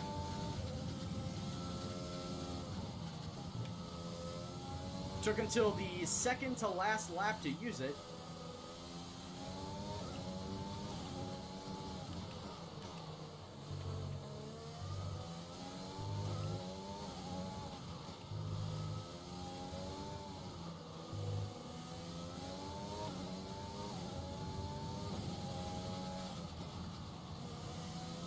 Alexander Albon is getting fastest lap, and he's pretty much got that in the bag.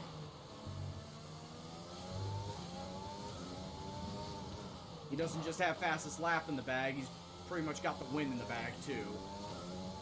So it's another race weekend where we do not match that sponsor of getting fastest lap and 1-2 finishing. But then again, this was a track that it never was going to happen. There's only 1 lap of fuel remaining. Like, there was no way that we were ever going to finish 1-2 at this track because I'm notoriously bad at this track.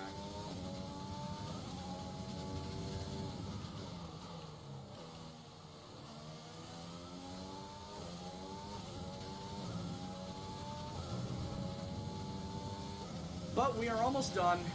We advise moving to mix 2, fuel to mix 2. Jeff, shove it. I've got enough fuel, my man.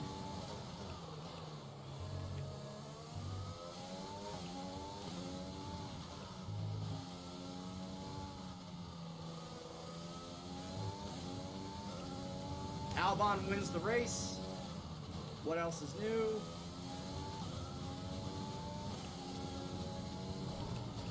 And it looks like right now I will be finishing in 5th. 3-second time penalty, be damned.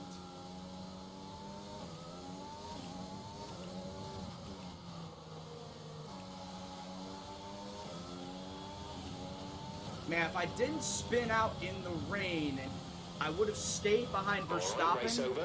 Take care of the car on the way Yeah, if I in. would have stayed behind Verstappen the entire rest of the way through, I probably could have passed him. I probably could have passed whoever was in front of him. I think it was Bottas. Probably could have gotten 3rd out of it. There'll be smiles back And in then, the of factory course, after you know, that see one. what the A great how race much and a further I could rock-cheap push it performance if I to could take have victory here in Hungary. to not get that time penalty, you know, matter in the grand scheme of things. Well, I'm thoroughly exhausted after the excitement of that race, but I'm sure it's nothing compared to our drivers here. They've worked hard to make it up there. Hey, what's going on, It's Cranka? great to see them make their way out onto the Albon podium. won another race. What else is new? Ricardo finished in 2nd, Bottas in 3rd, Verstappen's in 4th, and myself. I round out your top 5.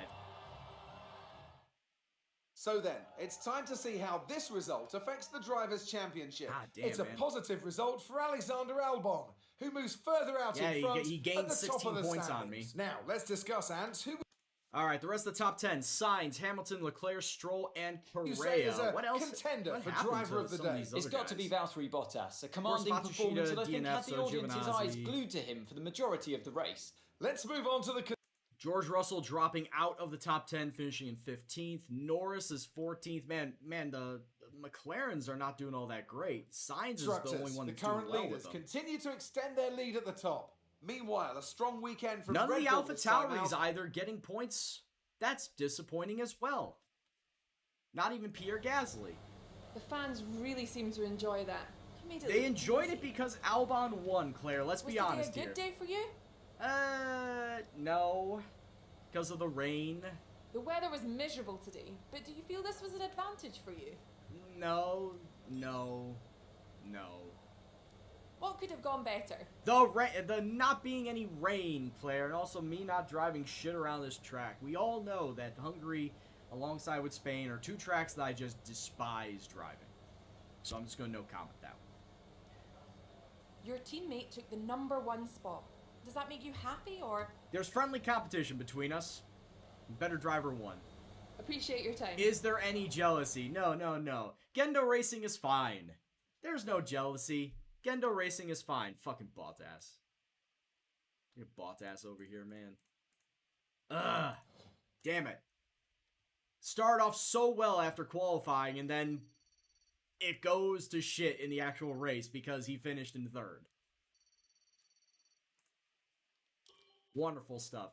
That's right. We didn't get pole position during qualifying, so we did not get that sponsor money. That's actually the first time that we didn't get that sponsored goal. Since I've gone to Compass, that is the first time that I've not gotten that sponsored. So, all right. But at this point in time, money doesn't matter all that much. Can you show me where to go to set up co-op This seasons? week's income from the I've never sponsors is tried. cleared, and we're making good profit against our running costs. I've never tried, so I wouldn't know. I'm sorry, but in all honesty, I've not really tried. Co-op seasons, isn't co-op seasons like a league or something? Hold on, I mean, it should save. And also, I want to drop this back down to 80. I mean, we could try. I could try and find it, because this could be useful for me if I ever decide to do it. But I thought co-op seasons would be like a league thing. So, like, multiplayer, not split screen. I would think it would be a league, wouldn't it? Right? Wouldn't it be a league thing for co-op seasons? Or do you start a new driver career and go co-op through that?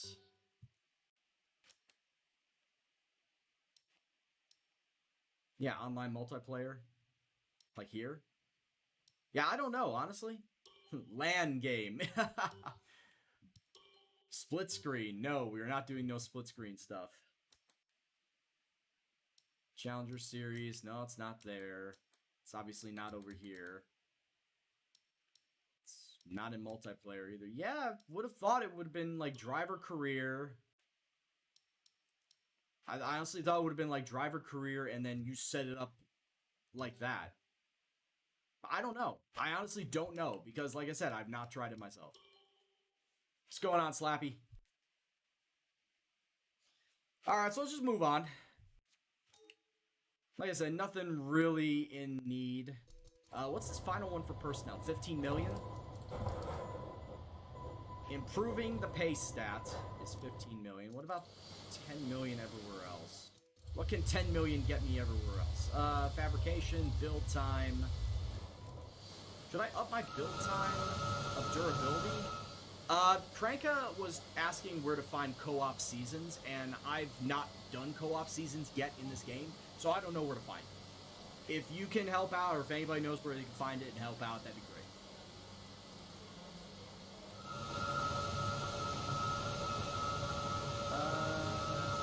Yeah, that's not needed. Yeah, I think fabrication, yeah, we'll do that. You finished your first season, you got Bottas, and he's a 99 driver. Dude, I was going to say, how did you get Bottas in your first season? That's... You made a lot of money. I don't know if you even got the amount of money in the middle of your first season, or did you get him at the end of your first season during that off-season time? Because the driver that I picked up in the middle of my off-season between 1 and 2 was Albon, and I've kept him ever since because I've unknowingly turned Albon into a bit of a beast. He's 93 rated with all the upgrades added onto it as well. His experience right now is at 79. If you just add the pluses over here, his experience is 79. His racecraft is 100. His pace is 93, and his awareness is also 93. So, yeah, we've got a real damn good driver here in Albon, and I'm only paying him $11 million. Pretty cheap. I fleeced and finessed Red Bull to giving me Albon, because his initial contract was $6 million. I then upped it to 6.1, and then Red Bull were like, hey, you can have him. You can take Albon off of our hands. So I pretty much got Albon for the cheap. They replaced him with Danny Rick, so who's the real winner here? Yeah, I know, legitimately it was Mahavir, then it was Juan Manuel Correa, and then it was Albon, but let's be real here, I'm only counting Albon because he was an end-of-season transfer, not a mid-season transfer. I don't need to worry about the driver perks because all those are fine. What about let's see, it's in the driver market.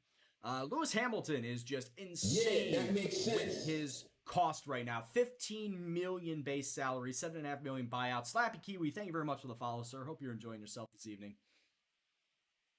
Yeah, Bottas is looking pretty decent. He's an 89. I guarantee you if I bring him into my team, he will be a 99 because of all the pluses that I have to the personnel department. He would easily be a 99. In fact, for I would say most everybody in this first page, if I bring them in with the amount of pluses that I have, it would turn them into a 95 plus drive.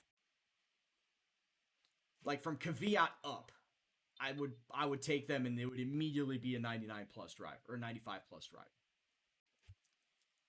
Which maybe after this season, I'll do some off-camera stuff, but after this season, though, this is done on camera. We'll move on to something else.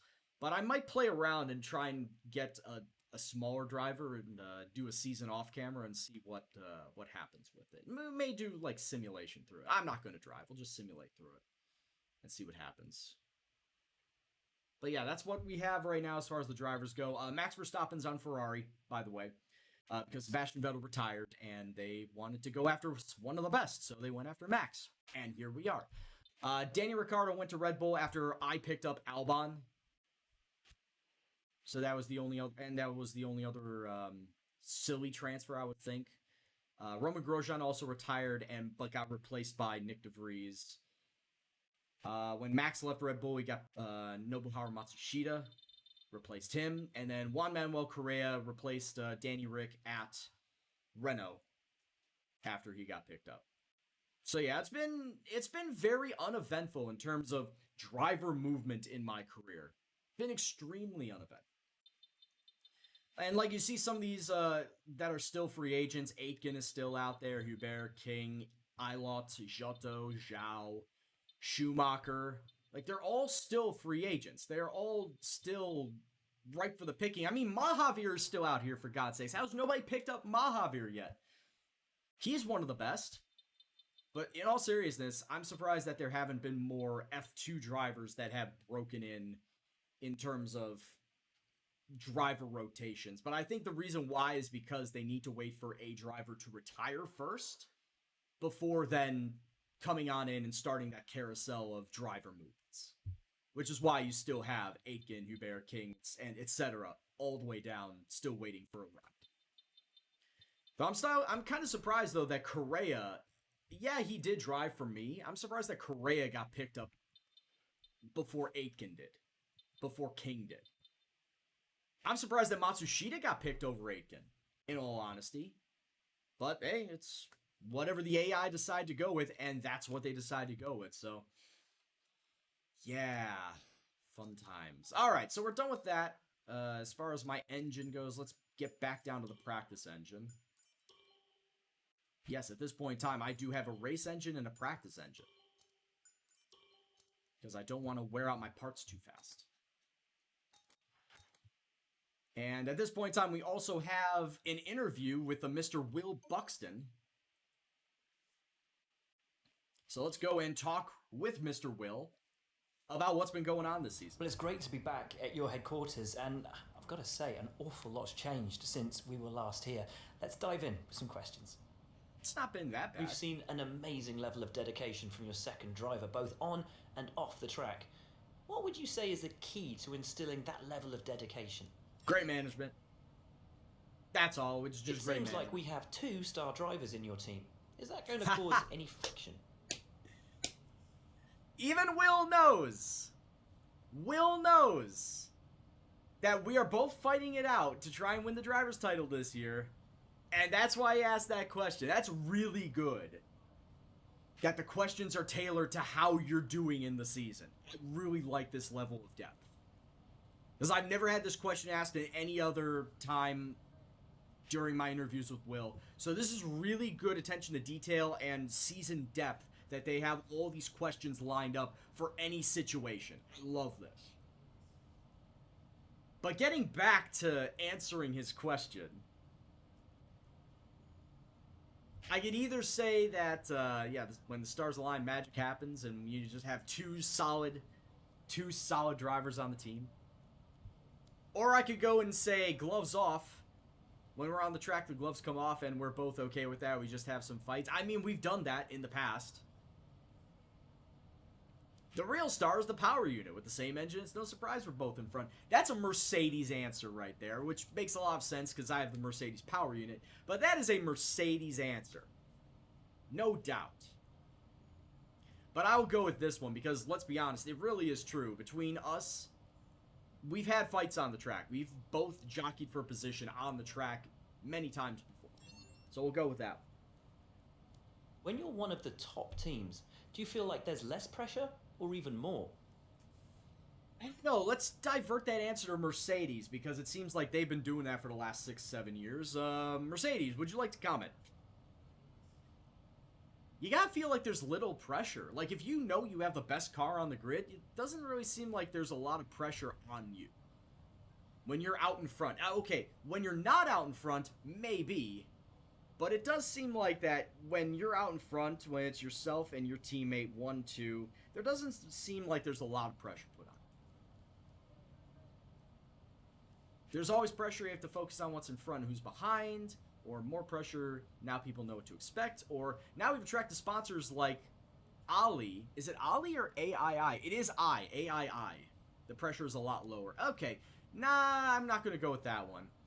I was always trying to wonder what that main sponsor was. I guess it is AII.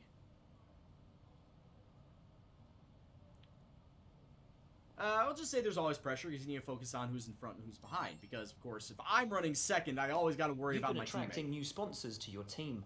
Does that also come with a lot of new pressure to perform? I hope so, but we thrive on the challenge.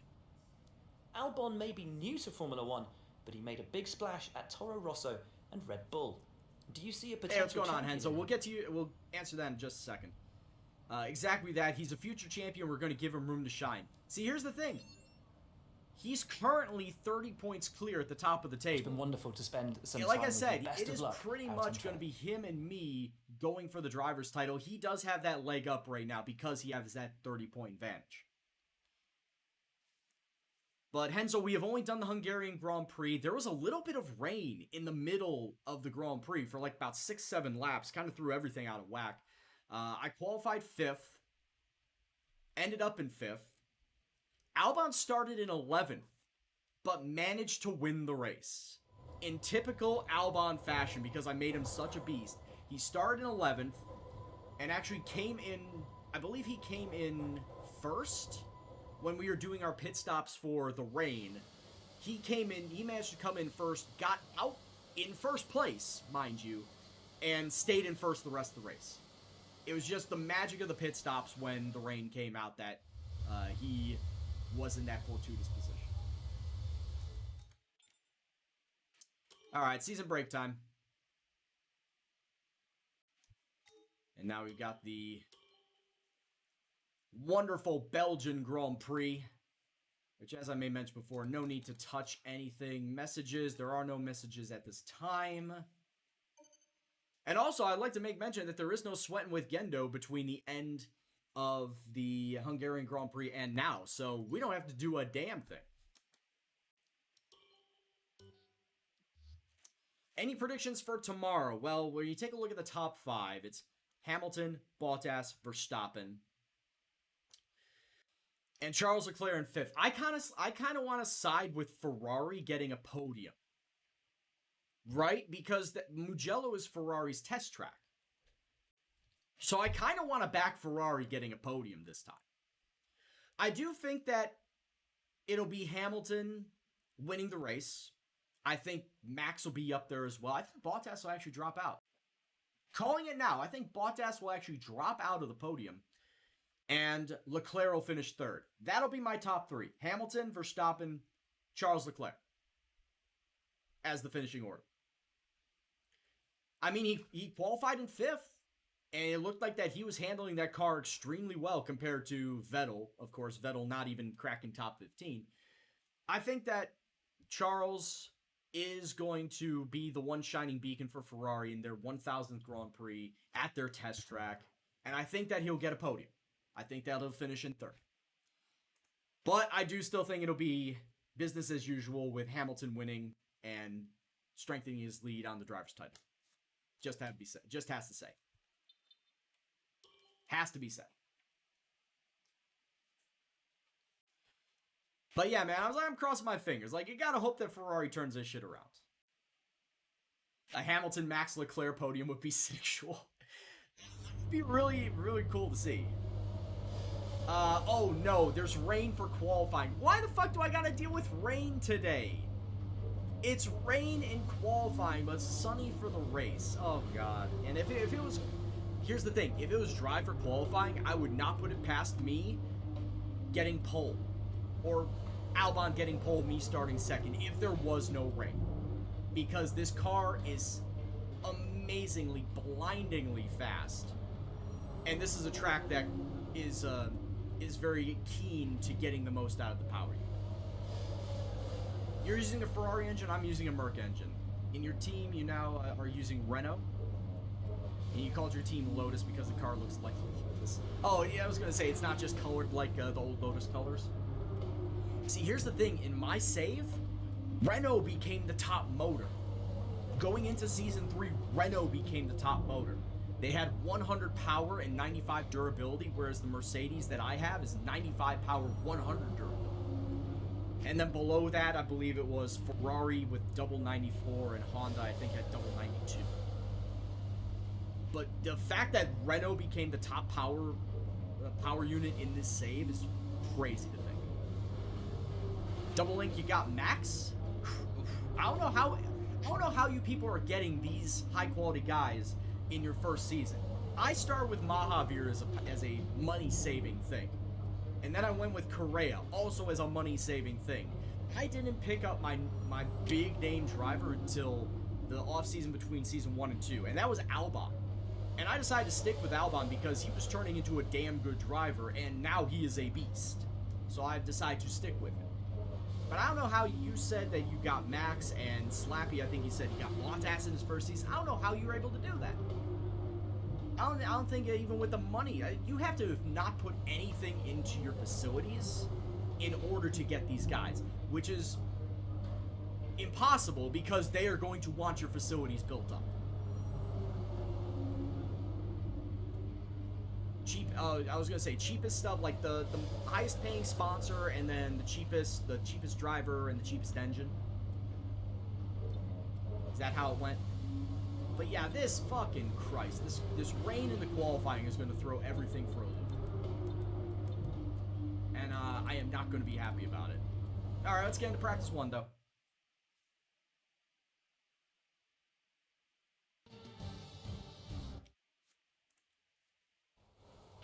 Hope you're sitting comfortably, mate. We've got a sensor issue, and we're going to be stuck here for a while as we fix it.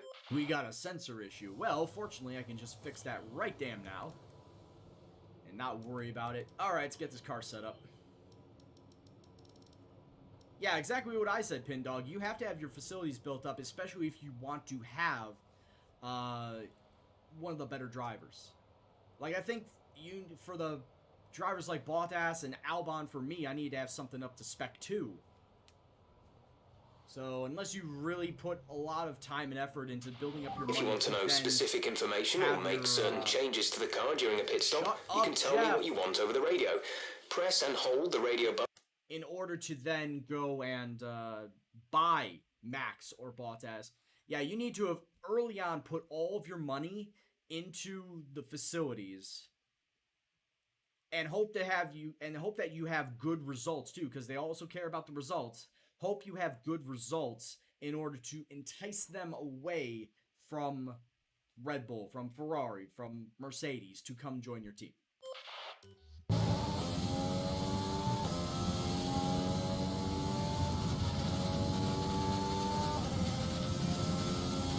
Hell, I remember trying to go after fucking Lando Norris. And Lando Norris would not join me because of facilities. I forget which facility it was, but he just specifically did not want to join me because I did not have the facilities built up.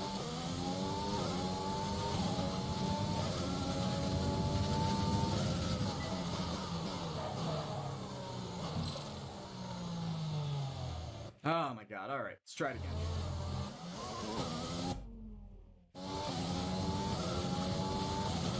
Oh yeah, Max is a great driver, no doubt about that.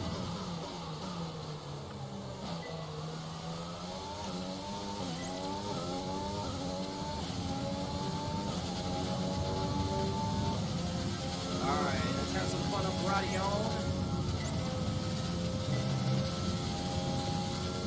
Oh, come on, mate.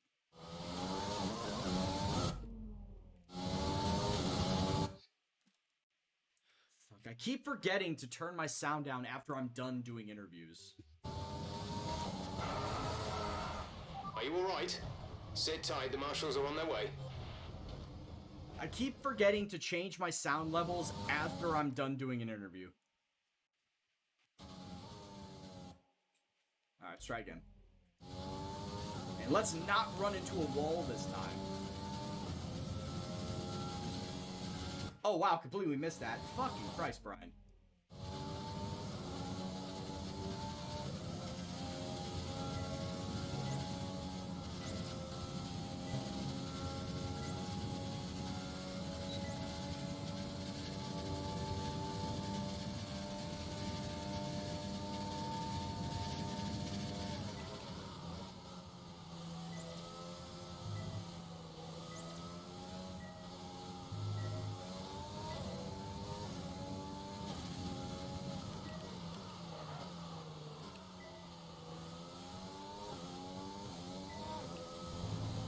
Oh, speaking of spinning out, I go and fucking spin out.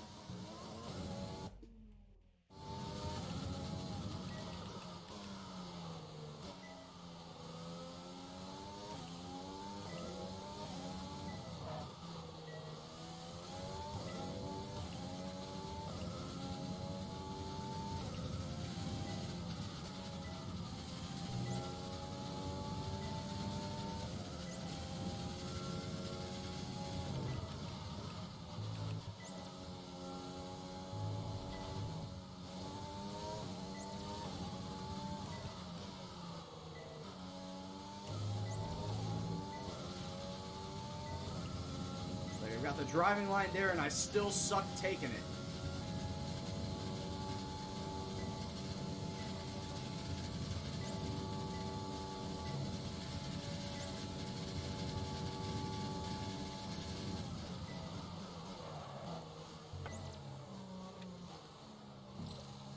Seriously? Alright. I would like to respectfully disagree, game, but okay.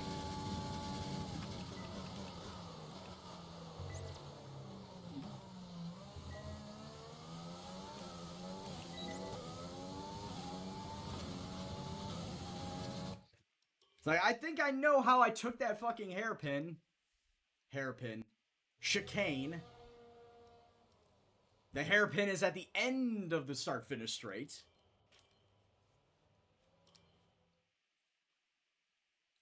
Your season is always breaking in the end. Can't renew a contract with the driver. Can't even approach a new one. Could it be that you don't have the money? I would think that maybe it's because you don't have the money, but what do you think could be the issue?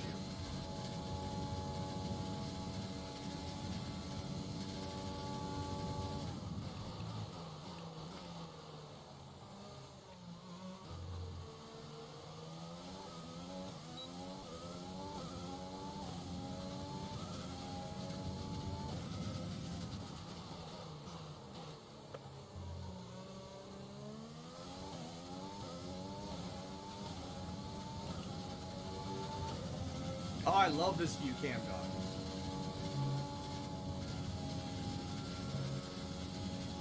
Feels like it gets the most realism out of it.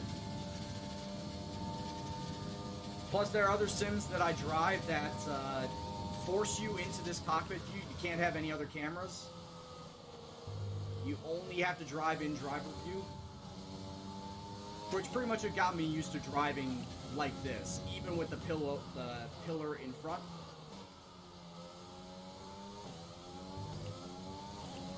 With sims such as iRacing having the new model of the IndyCar with the aero screen and its own Halo pillar, I've kind of gotten used to driving with the Halo pillar on it. So it doesn't really bother me. In fact, I'm not really looking down the middle most of the race anyway. I'm looking to the left, to the right to see what's around.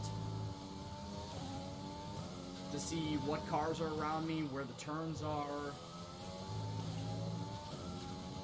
I'd say like 90% of the time I'm not looking down the middle.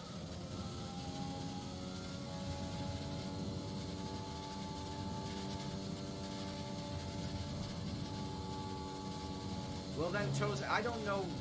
I guess you have to restart the game. Like, if it's that bad, then I think then there's no other choice but you have to restart your game.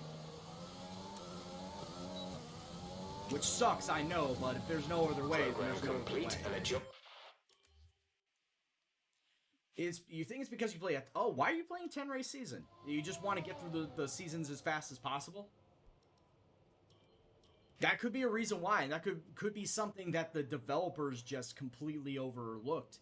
Because they probably didn't think that many people would choose to race a 10 race season. Even though they offer it, they need to, still debug it. Not just the 22 race or even the 16 race. They need to debug everything. So if that's just something that bugs out on a 10 race season, then I guess the answer is you don't race 10 races. You race 16 at least.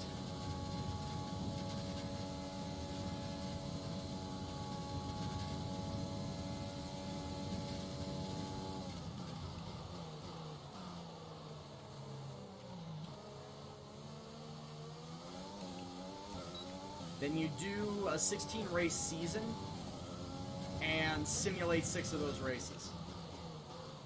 Or just go whole hog with it and do a 22 race season and simulate half of them. Simulate the 11 you don't want to race.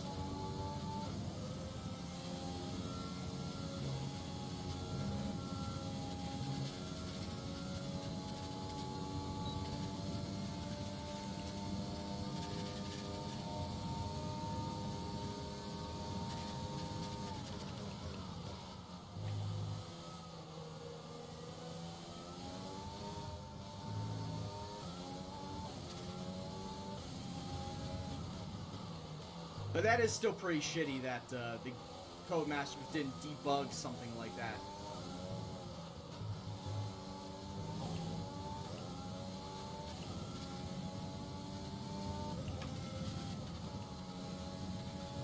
Oh, you want to talk about rain in Monaco? Did anybody in the chat want to tell them about what happened with me this year?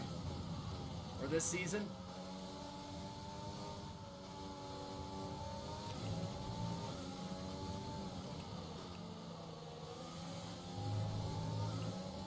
Oh, did I really go over? Alright. But yeah, Monaco for me in this season, it was one of the races that I wanted to do a 100% distance race on, since this was going to be my last one for this career mode. And normally I automatically go and randomize set of 2 tracks that I will do 100% distance at. It came out to be Russia and Brazil are going to be my 100% distance races for this season. But I ultimately wanted to throw Monaco in as well because Monaco is heavily requested. It's a fan favorite, of course, and they just wanted to see me suffer. Well, turns out I suffered even further because the 100% Monaco race turned out to be 100% super wet as well. 78 laps in extremely wet conditions. We went for 2 goddamn hours. I don't know how many times I flashed back, but we went 2 goddamn hours on that track. I believe it was last Saturday. In fact, it was last Saturday. You can check out that stream on my one of my past VODs. But it was last Saturday. We went for 2 goddamn hours. I ended up finishing in 5th.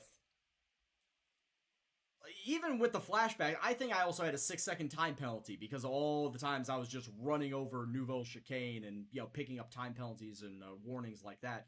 It was a clusterfuck. It was a shit show. I never want to do that specifically again. I'd love to do another 100% Monaco race, yes, but not in the rain. Not in the wet. No way, no how. Not ever again. That was absolutely shit. What's going on, Lark?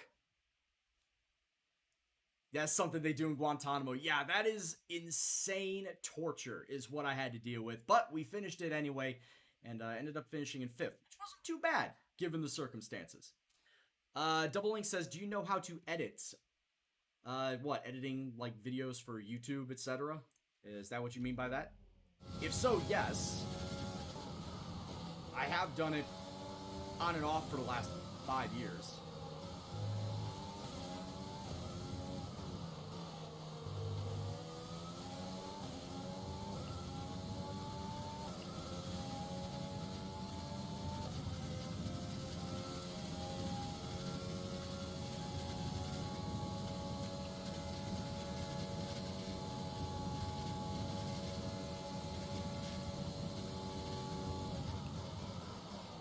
Can you get tips? Well, what are you looking to get better at?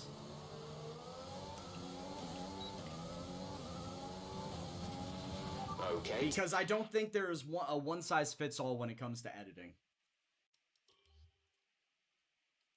Try to cut out as much dead air. Okay, firstly, just try to cut out as much dead air as possible. If you're taking a recording of yourself in front of like XSplit or OBS, or if you're taking a stream that you're then going to pare down for a YouTube video, cut out as much dead air as there possibly is, because long pauses in radio, in video, anything are not good. The car settings screen on your They multifunction just, display will allow they're you to change physically various settings unappealing. as you drive.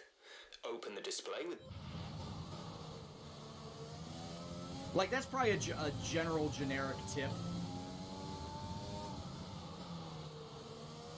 But the amount of dead air that you can get rid of, it also cuts down the amount of time that your video will ultimately turn out to be.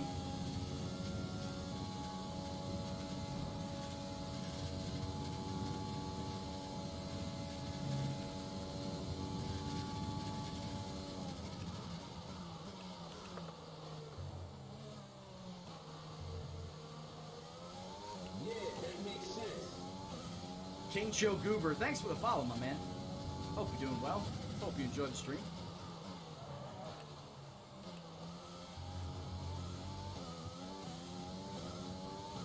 I guess going in that hairpin in 8th gear is not good.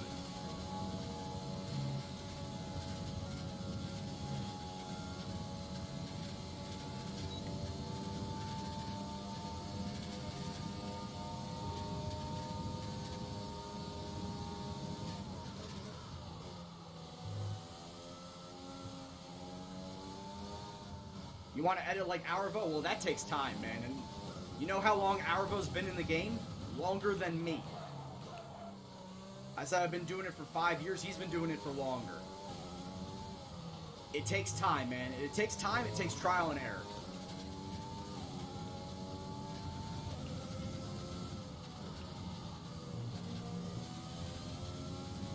Some of the stuff that Arvo is doing is not really all that bad. Like, it's not all that difficult.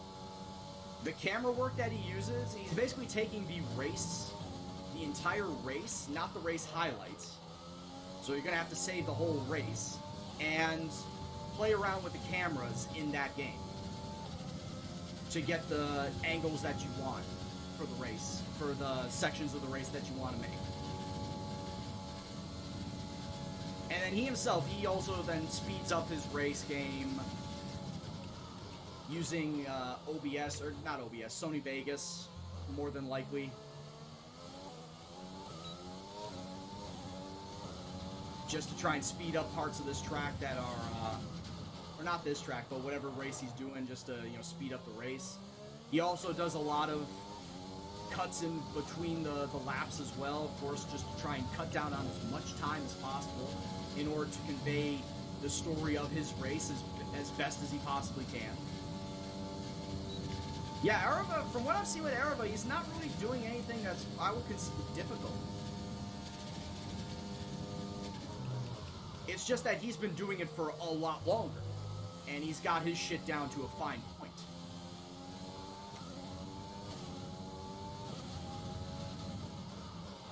And yeah, those are actually the two F1 YouTubers that I watch, to some degree.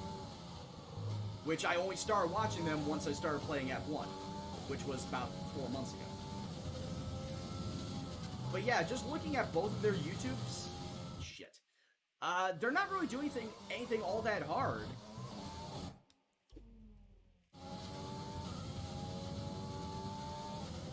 But like I said, it's a lot of their stuff is finely crafted because of the amount of time that they have done to get to that point. How many years that they've gone through the YouTube grind, learning how to edit, to make their stuff look pristine, in order to get to where they are right now. And like I said, man, that's all it is, trial and error and doing it as much as you possibly can to get a feel for it.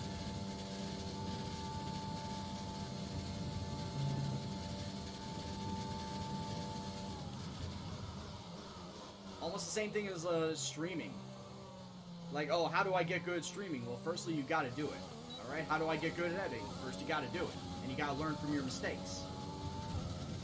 And grow from your mistakes. That'll make you a better editor, a better YouTuber, a better streamer.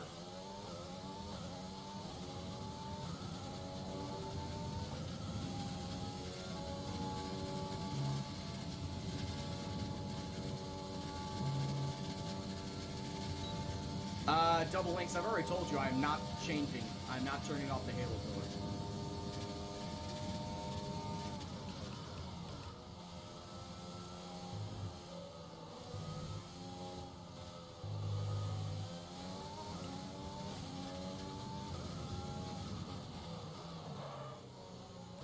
Ultimately, yeah, it'll be a 100% clear view of the track instead of a what would that be? 97% view of the track? Why is everybody just so bent on that 3% of the track that they can't see because of the Halo pillar? Does it just happen to be that 3% is because it's dead fucking center of the track?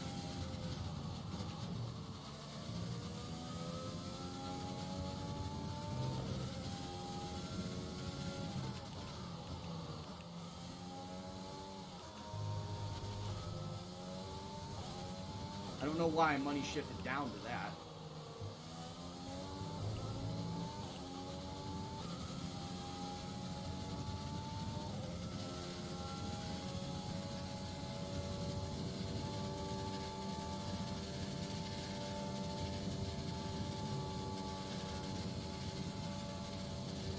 And Double Leaks, you're not the only one that has told me to get rid of the Halo pillar.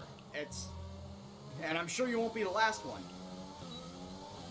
It's at this point in time, I don't care. I'm driving with the Halo pillar.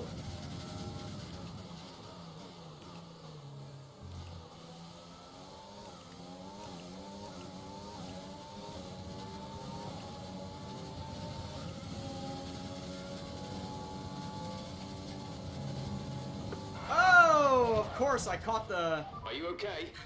I caught the curbs. Turn the engine and of off course, and wait for the catching the marshals. curbs is like driving on ice. Catching the curves is like driving on ice. We all know this.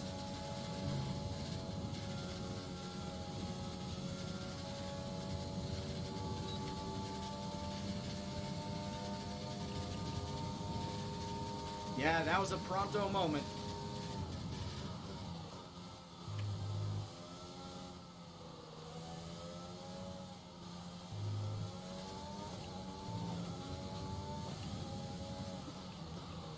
And all I gotta say is, however you want to play your game to make it more enjoyable for you, that's fine.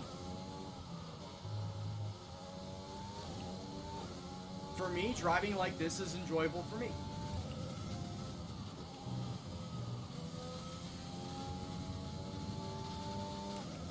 You want to drive without the halo pillar and still keep it in the cockpit mode? It's fine. You want to drive T-pillar? Fine too.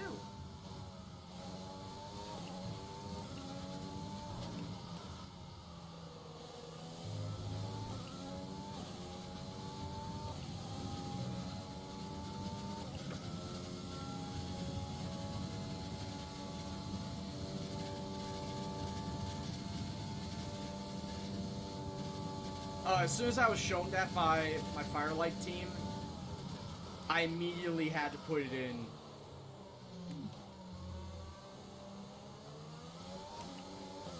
to my streams. So, yeah. That is going to stay a regular part of my stream.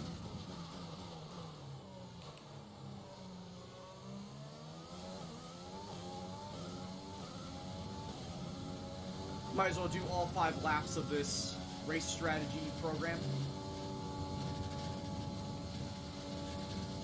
so that we can get the most detailed report and strategy to do 22 laps around this track.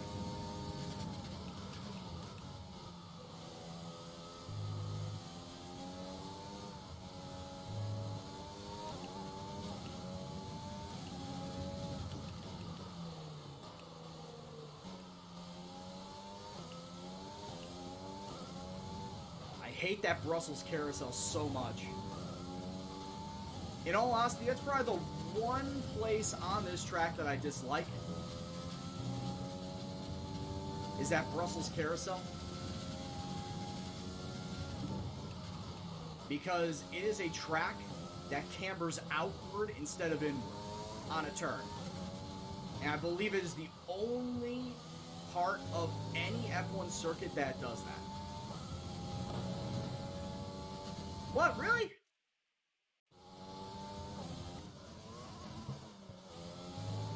Try again.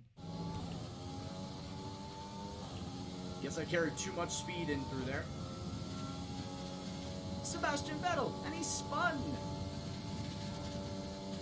Pretty much. Oh God, Slappy. As soon as I saw that, I immediately went off course. As soon as I saw that wall of text. And tried to process what was going on.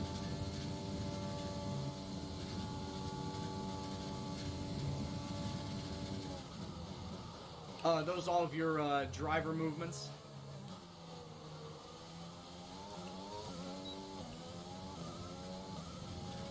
Program Alright, done with that program.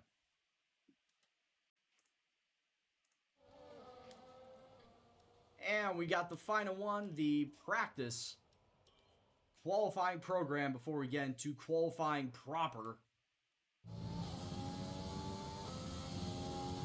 This should be easy breezy and easy peasy.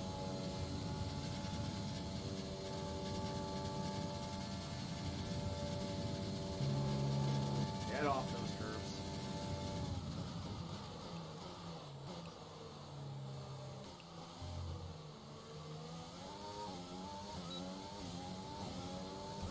God, trying to navigate this in any sort of weather is a nightmare. And it sucks that we're going to have to do it in qualifying. The race looks like it's going to be dry as a bone, but of course qualifying is going to have a little bit of rain in it. I am disappointed. I am very disappointed.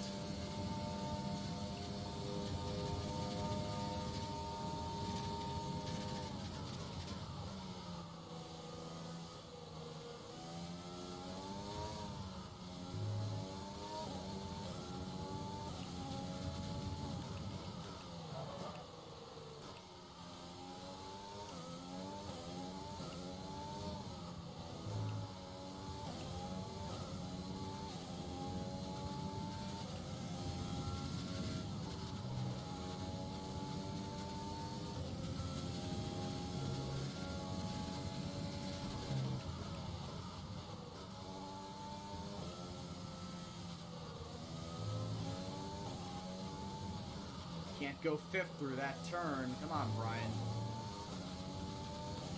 You know how to drive this track. There's certain areas that you can't upshift the gear at. You gotta let your car fucking rev out. That is one of those spots.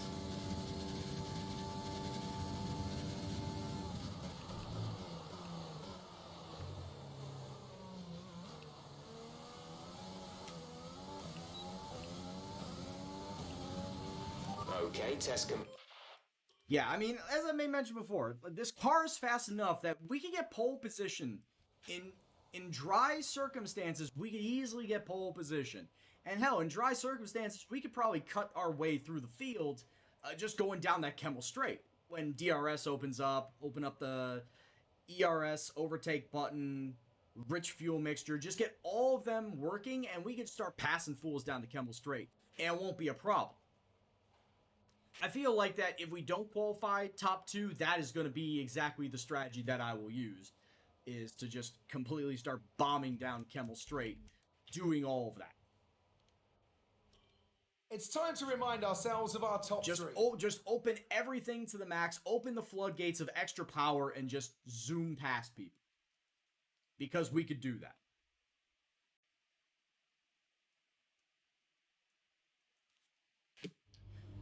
Alright, let's get our engine out of practice mode and into real mode.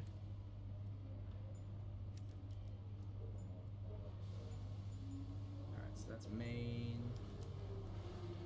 Second. We can go second there. Gotta go second energy store there. Oh yeah, Jesus, we're gonna need to get a new energy store real soon. Got 52 on our first one, 34 on our second, and as you know, anything past 50% and the wear on it will start taking its toll. 60%, or I should say 65%, and you're going to start seeing some failures.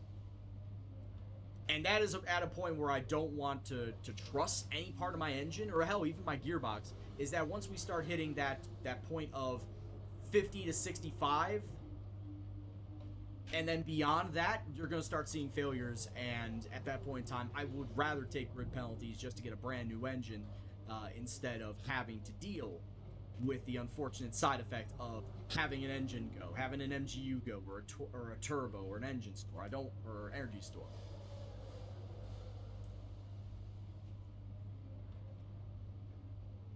Yeah, it's Slappy, I've read it.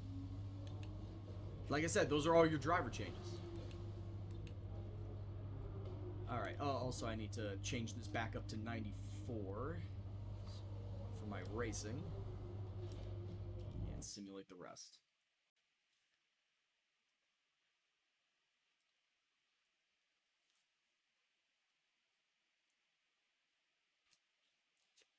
See, you had a silly season. I didn't. I did not have that many changes come my way. I don't think I've ever had that many changes in a season ever come my way.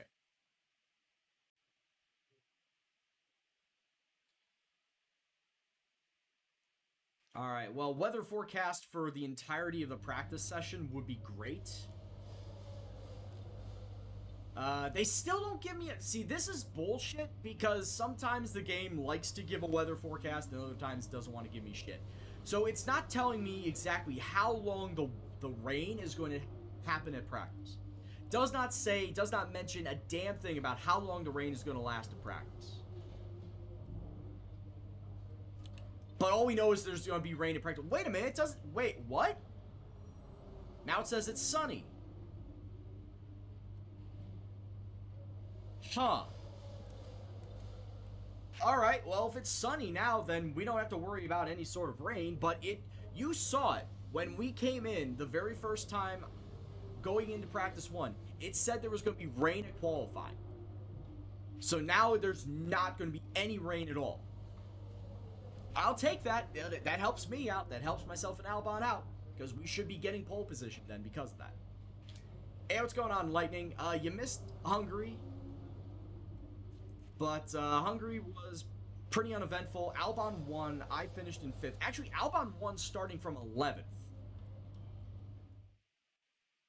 And the reason why was because there was rain that came down in the middle of the race. Unexpectedly, for like 5-6 laps. Or, sorry, like 6-7 laps. But by the time that the rain was about to, the track changeover from dries to wet tires, he was out in front. Because he was running on medium tires because he qualified in 11th. So he stayed out long. Alright, I see dark skies. I'm not really keen on what this means. Hold on a second. Let me just take a look. Okay, sunny, sunny, cloudy, cloudy. I have a very strong feeling that there is going to be rain later on in this qualifying session. I just feel it. I just feel that there's To going to view be rain. information on your current levels of tyre wear and damage, press the MFD button to open the multifunction display, and then again to cycle to the tyres and damage screen. All complete. Mechanics, please stand clear. We're ready to go. I'm going to drive out because I don't feel very comfortable in the weather, because the weather might change. The weather might change from dry to wet.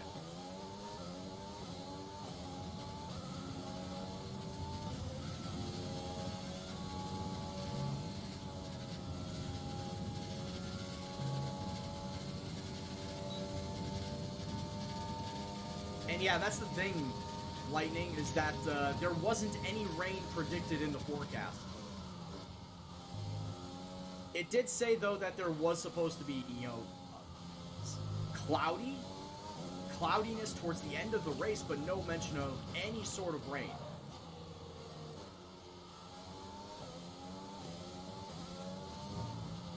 So it was another instance of those damn bastards lied to me, those weather forecasters, those meteorologists. Spinal! Those damn meteorologists lied to me about there not being any rain in Hungary.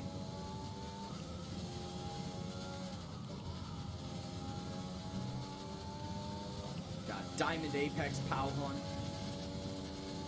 Powhon, however you pronounce it.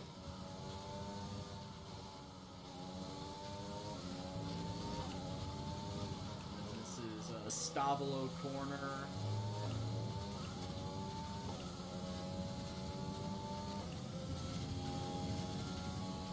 And this is the Paul Frere Strait. Blanchemont, or is it Blanchemont? It's either Paul Frere or Blanchemont. I'm trying to remember the name of it. And then, of course, Le Chicane.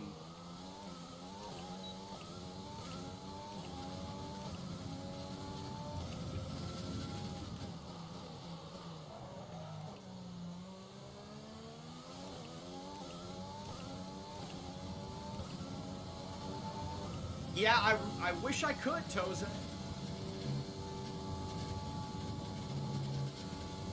As soon as I went wide on that, I knew it was going to be bad. I really wish I could, Toza, but he is your guy. He is everybody's guy. As much as it sucks. Hey, you and my man. Thanks for stopping by the stream tonight. Hope you're doing well.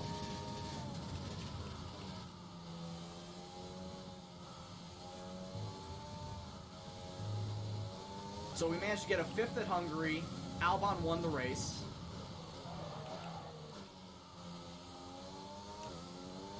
Albon won the race starting in 11th place, mind you. But he had help with rain.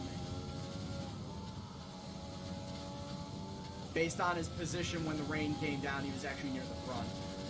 So he was able to get those tires, those intermediate tires working for him.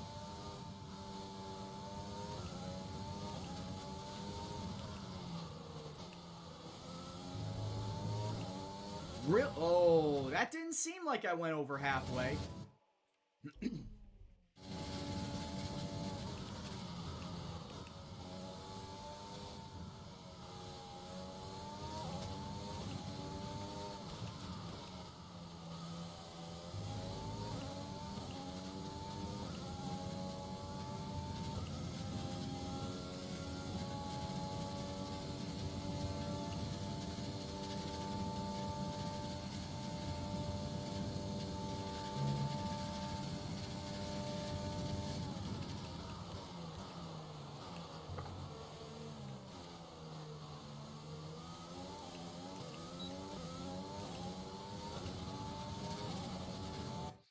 Yeah, I'm quite a ways off of the top spot. So I'm going to have to go again. I know I'm going to have to go again.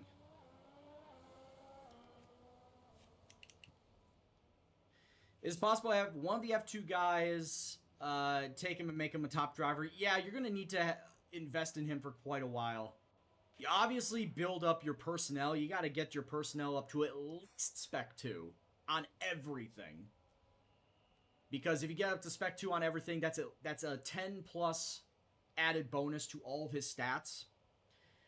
And then on top of that, if you want to just develop him normally, it takes an F2 driver roughly 5 races to increase 1 stat point on one specific stat. So if you're trying to go that route, it's going to take a while. So I would recommend you building up your specific facility personnel up to Spec 2 before even trying that.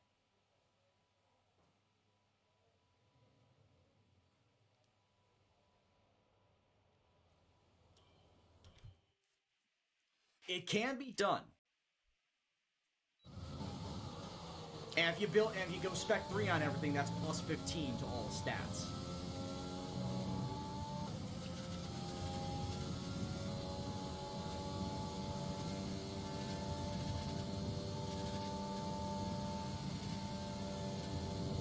So yes, it can be done. It will take time, but yes, it can be done.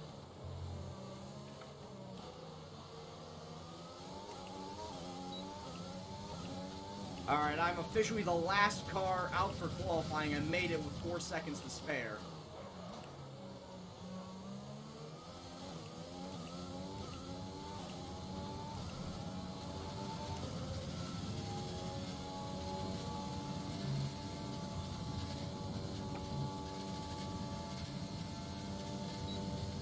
And oh look, I have a toe.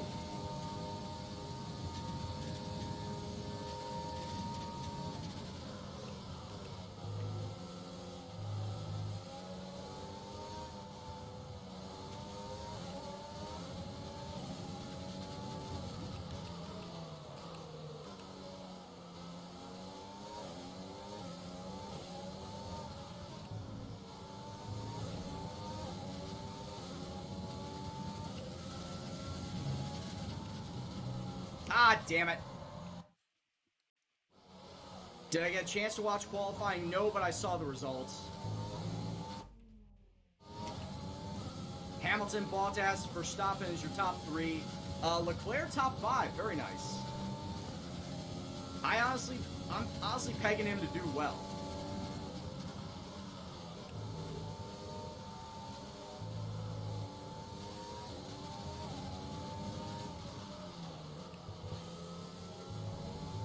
I'm actually gonna go. Really? I don't think that I went over halfway. You can go fuck right off, game.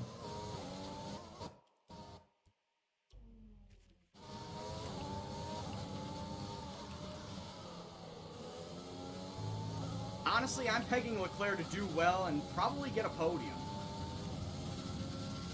Am I gonna watch the race if I wake up in time? Once again, you gotta remember time zones and all that. Italy is 7 hours ahead of Chicago.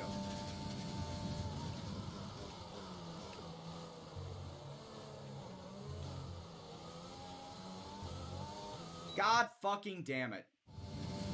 Yes, I am on strict corners. In strict corners, it's basically, yeah, it's counting if you go more than halfway of your car over the corner. Which it doesn't really think sometimes that I am. Doesn't really feel like I am at times.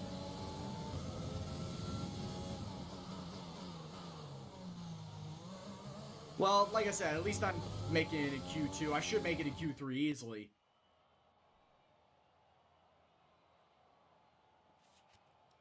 Advance.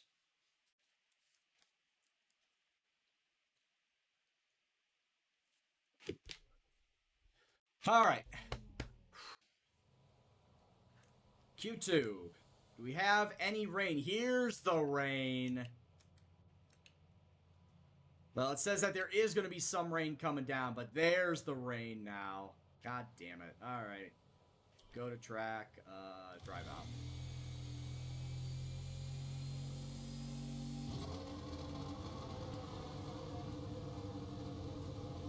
Yeah, Britain is dead center, 0 GMT, obviously. Central Europe is +1. Greece, I believe, counts as Central Europe, so it would be +1 too.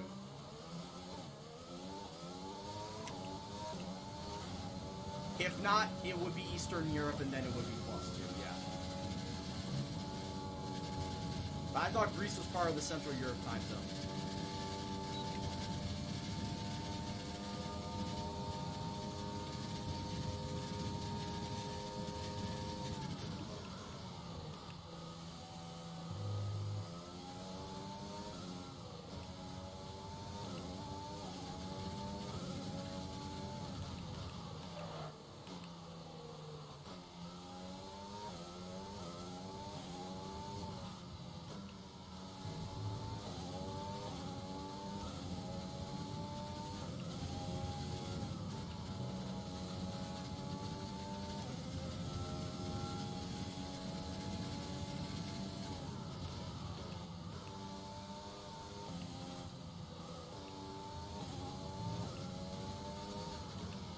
I wonder if I can get this qualifying lap in before the rain hits. Time in Chicago right now is 8:30 p.m. So in Britain right now it's 2:30 a.m. Italy would be 3:30 a.m.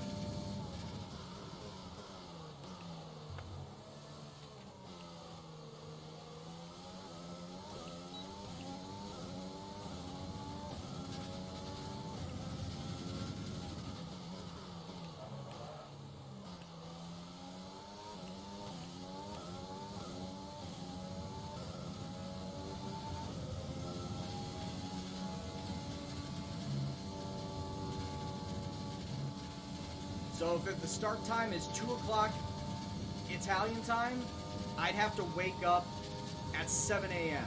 to watch it.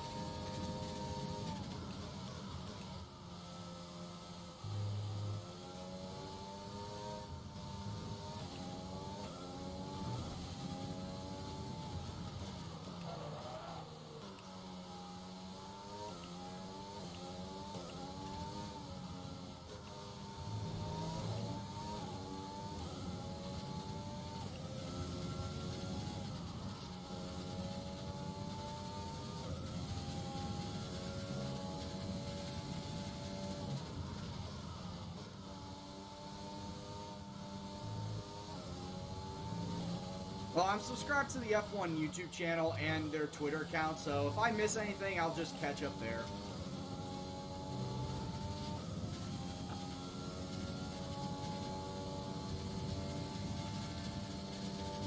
I do appreciate you for everybody that is stopping on by from Europe that is able to stay up in these long hours. I appreciate every single one of you.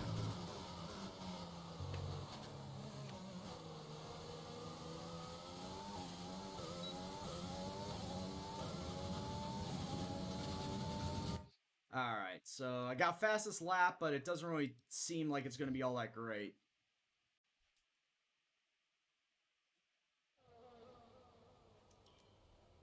Yeah, that lap was not all that good. If I get anything, I'm right now provisional pole. I messed up quite a bit in my run. And right now I am 0.8 faster than the cutoff. I don't think I need to go again. I think the one stop was fine. And looking, Leclerc, Bottas, Hamilton, and Verstappen all gonna run with that medium tire. They're running with that medium tire setup. That they want to start on the medium and then end on the soft. That's actually not a bad strategy either. Oh, thank you very much, Ewan. But yeah, I don't need to go and do any other laps at this point in time. Alright, so let's take a look and see who made it, who didn't. This is going into Q3.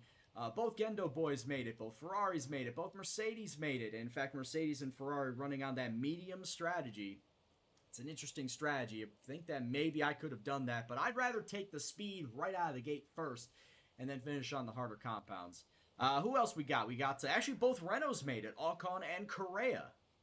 advancing. Pierre Gasly up here in 4th. Sergio Perez in 5th. And that's it. Both Red Bulls didn't make it. Both McLarens didn't make it. Yeah, look at that. Lando in 11th. Ricardo 12th. Sainz in 14th.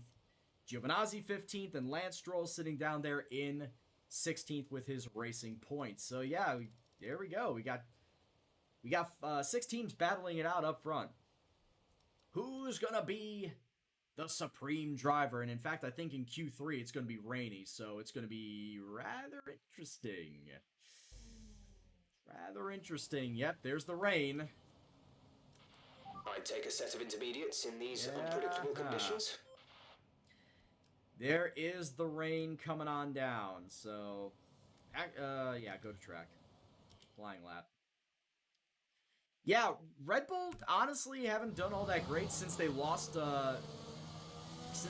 Max. Because last season with Max and Ricardo, they were actually doing pretty solid, like upper mid table. How's this for a Q3? Wet conditions for a Q3 set. For a Q3 run.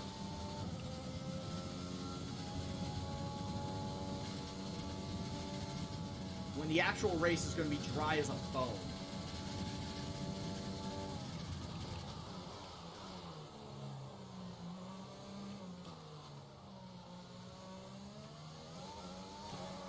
Oh, come on, man.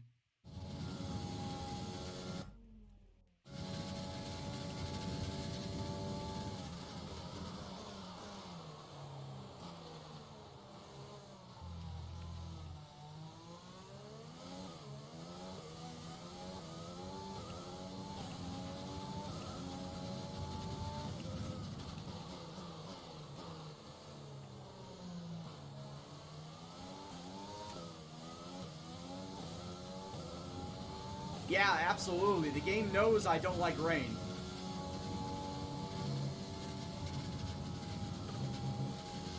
Oh, really? It didn't. Once again, I know I was riding over the curbs, but it did not seem like I had more than half of my car over the fucking curbing on Radion.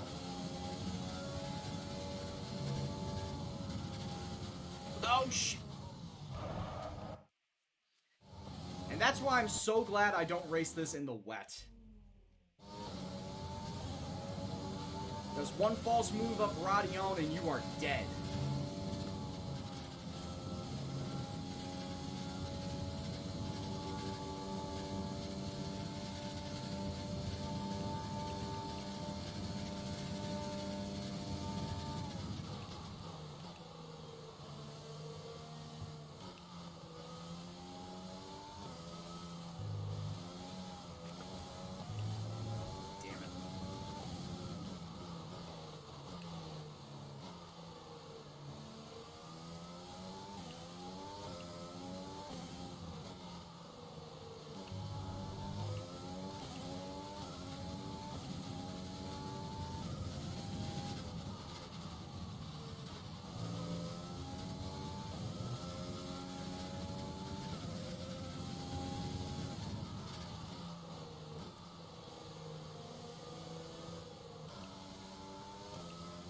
Well, I set it to strict after my first season back in 2019 because I wanted to get used to driving the track like how the actual drivers drive the track.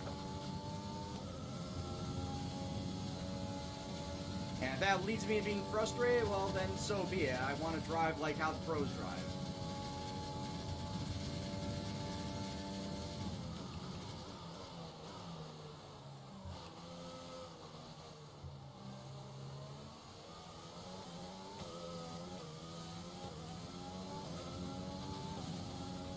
Sixth, man. Sixth. Not good.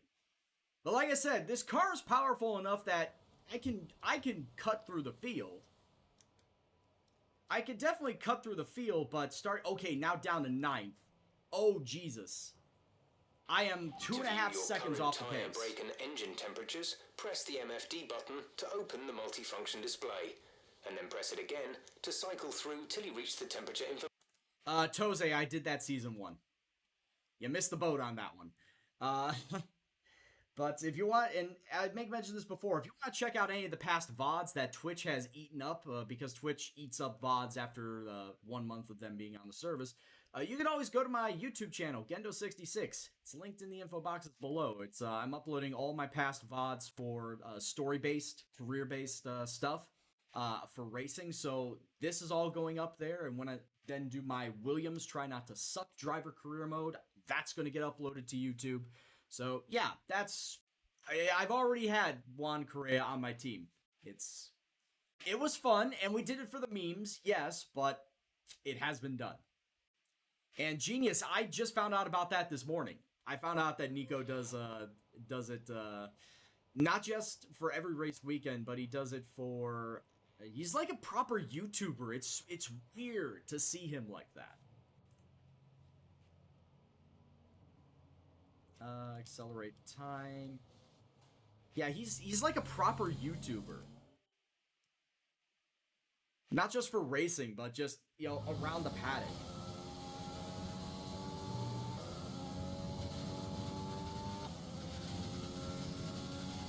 Alright, right now I'm starting in 9th, which is obviously not a good place to start.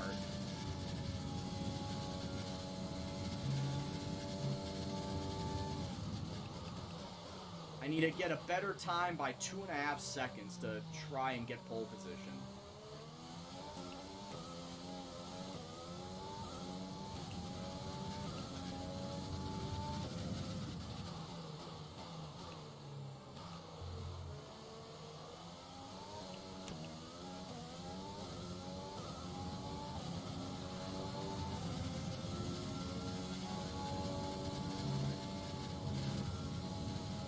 Shit!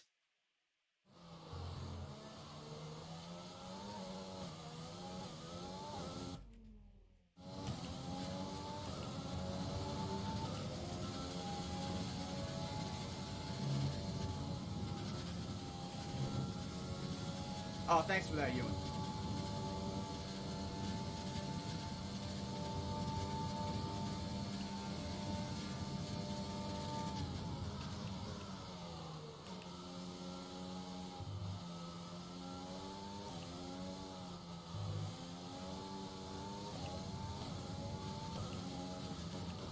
Well, go ahead, man. Fire it up.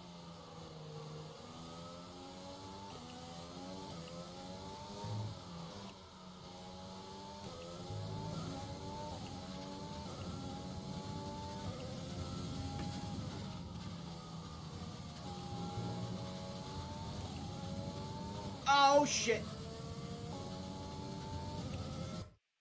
I actually saved it, but I dropped a shitload of time.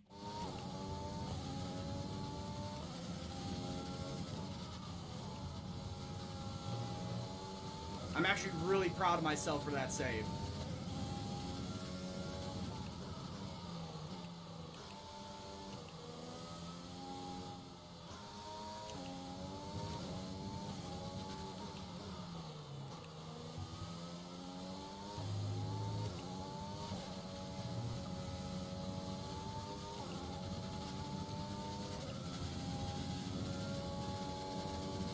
Yeah, I guess you're right there, Toze.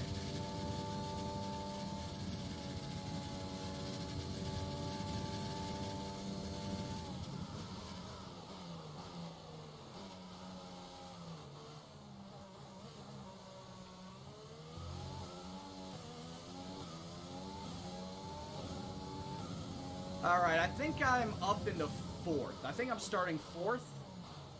Yep, 4th place. Because I just dipped under We're all ready for 2 tomorrow's seconds race, better. but before we begin, let's have a quick look at those who will be fronting the grid. Albon, Verstappen, and Valtteri Bottas. Goodbye. I really fucking hate that, of course, of all things, rain had to come down for Q3. Because of course it did, just to make things a little bit interesting. But as I may mention before, with this car, with how powerful it is, once DRS opens up, no doubt we're just going to start passing. We're going to pass Bottas. We're going to pass Verstappen. If Leclerc passes me, we'll pass him. Once we get up to the Kemmel Straight, this should be fine. Now then, but we're really just... Anyway, it's just...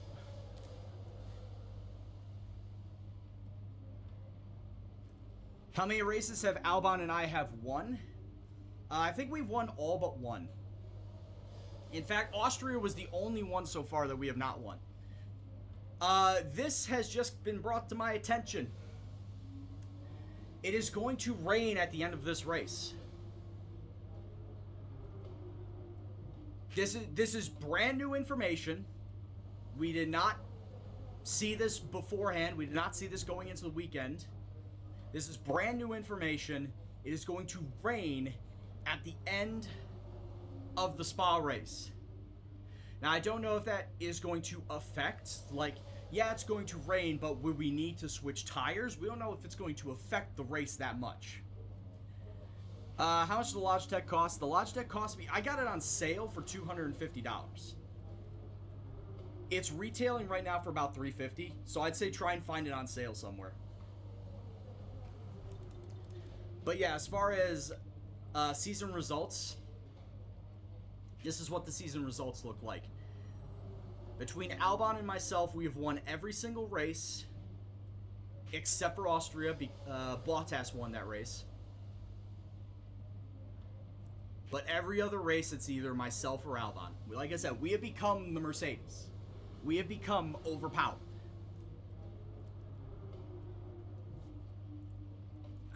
All right. Yeah, that makes sense. X20, thank you very much for the follow, dude. Hope you're doing well. Hope you enjoy the stream. All right, let's get into it. Starting in fourth and Albon starting on pole. What is the race result going to be like? Who's going to win it? Where do you think I'll finish?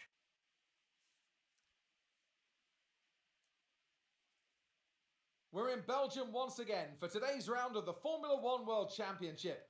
It's a race the great Ayrton Senna won 6 times, and in 2019, Charles Leclerc became the first driver to take their maiden win here since Michael Schumacher in 1992. Spa-Francorchamps today, a circuit that spans 4.35 miles. There are tons of elevation changes along the way too.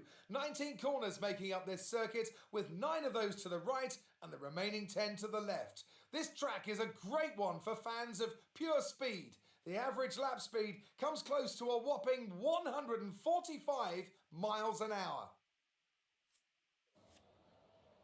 It's time to take a look at our starting grid. All right, we don't need to look at the grid down again. The boss wants another points finish this weekend. Let's give it everything. Lightning Drifter says 1-2 if no rain. Well, as I may mention before, there is going to be rain, but at the very end of the race. Each of these sections are like 5-minute sections. So I would say that the last 3 laps of the race, at least, are going to be under wet.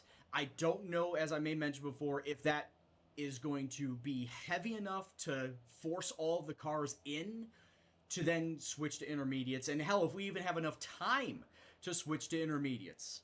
Because they may turn DRS off for like the last lap, and nobody's going to come in on the last lap to switch to intermediates. They're going to stay out in whatever tires they've got. So we're just going to have to go with this.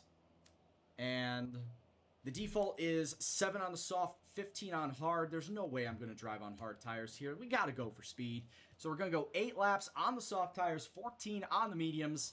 And, well, like I said, we've got plenty of power behind us. We can make a lot of passes early to get myself up past everyone else behind me and put myself into second place behind Albon.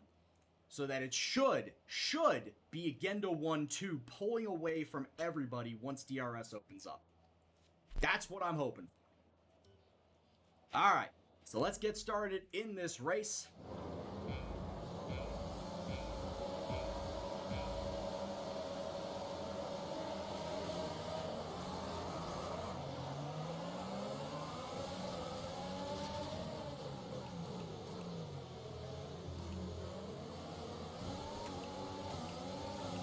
I actually just saw I started in 3rd.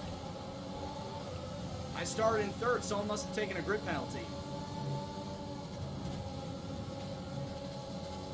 So I started in 3rd place. Someone took a grid penalty.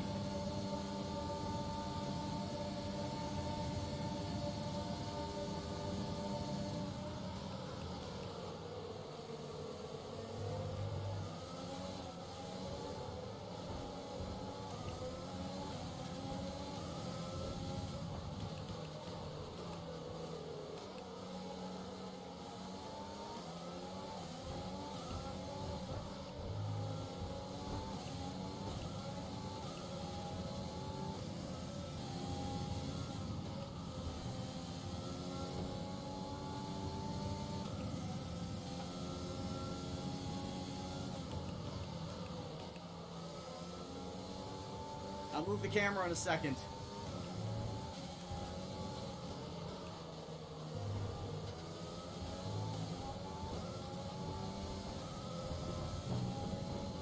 Cubs 1, thanks for the update, you, and love to see it. Flying that dub flag over here already.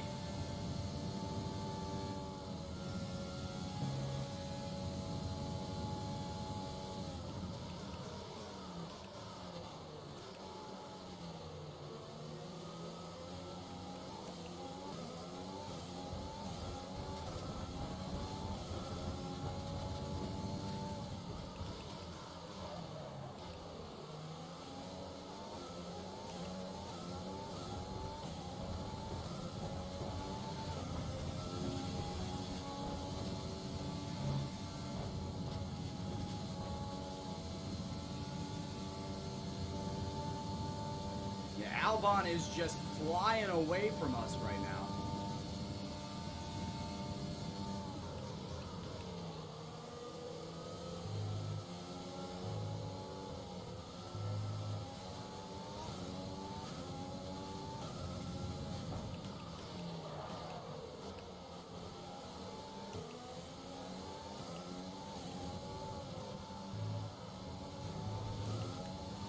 Yeah, I know, Toza.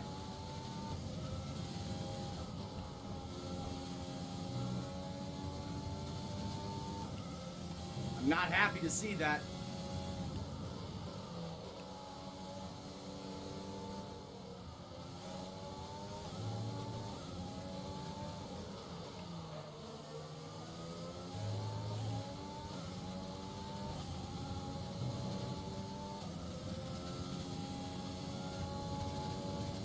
Albon's just got those ponies kicking right now.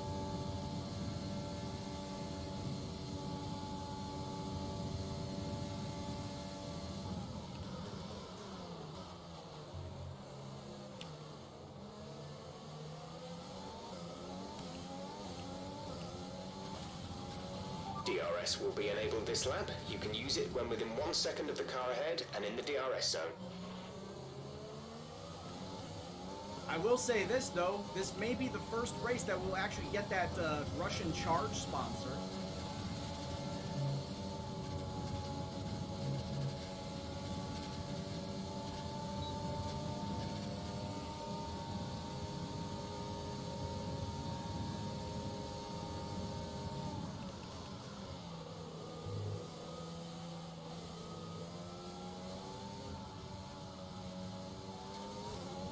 Not quite, Toza. His average is 93.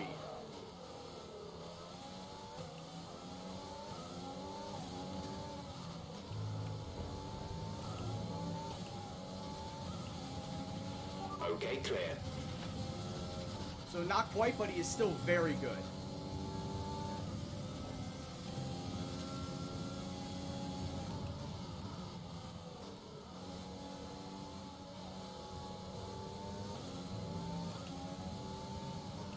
Yeah, I turned him into a monster. That was all my doing. George Russell out of the session. Caution. Safety The virtual car. safety car is out. Reduce speed and maintain a positive delta. Virtual safety car, though. Virtual safety car.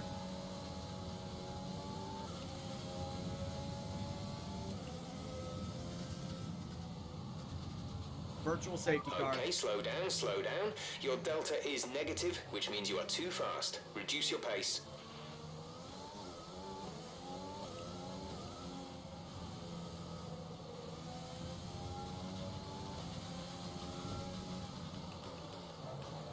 Uh-oh.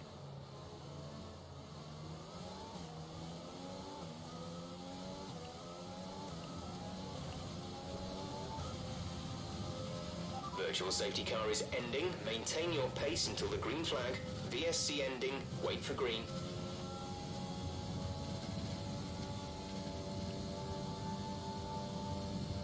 Albon gained like half a second because of that. Because I can't keep fucking virtual safety car pace to save my life.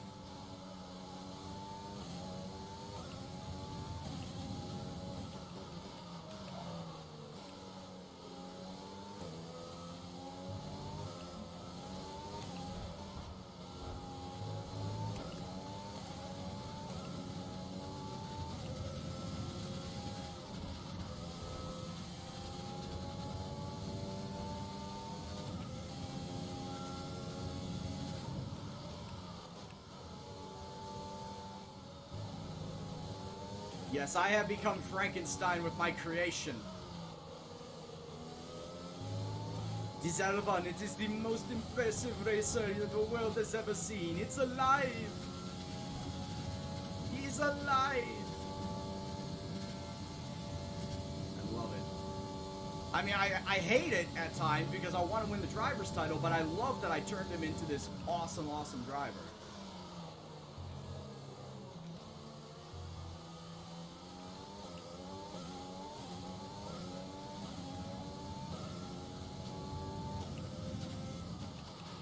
A new strategy is available on the MFD.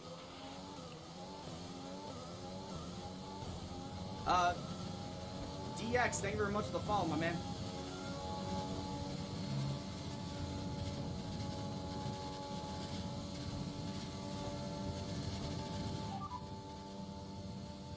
Lap 9? Copy No. that. No, we'll go lap 8 still.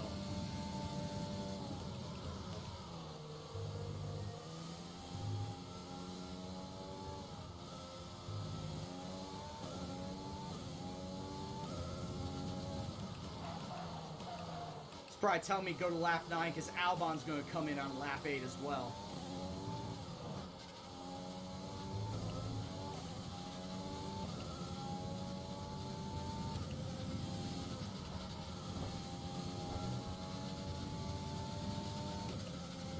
No, I'm like Mickey from the Rocky series, and feed him, make him eat lightning and crap thunder. Make it so fast.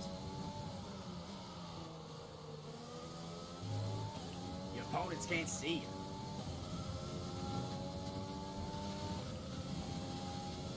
Yeah, that is kind of what I've done with Albon here. Made him so fast his opponents can't see him, and hell, I can't even see him. I'm his own teammate.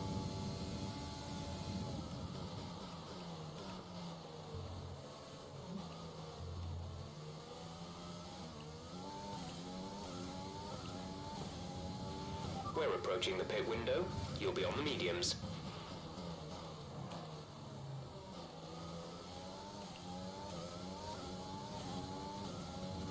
Come back here, you bastard.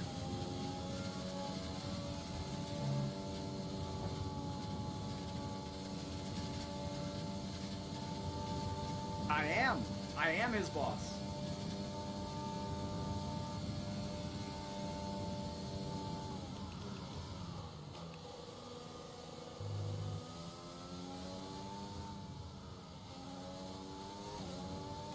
Hey, you want to stay on this team? Take a dive.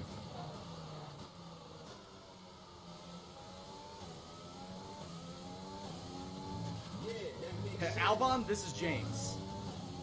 Let Gendo pass.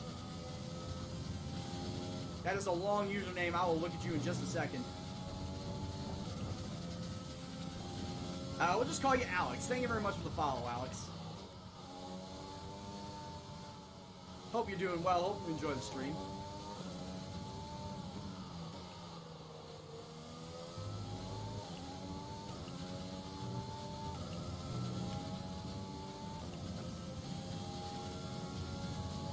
Yeah, dive and you'll get a raise. Do what you must to give this team glory.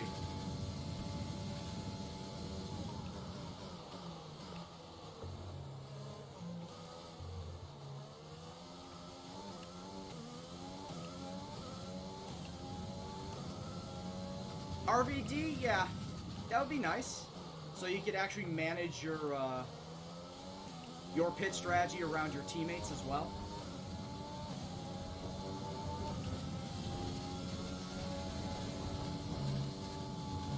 It would be a nice little addition, but I'm sure that Cody's did it for a reason. We think you're going to start losing some tire grip around now.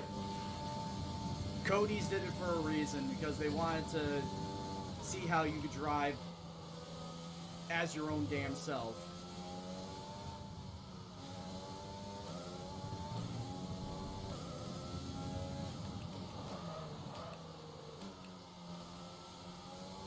Yeah, so you wouldn't double stack and lose valuable, precious seconds. Fucking track limits again.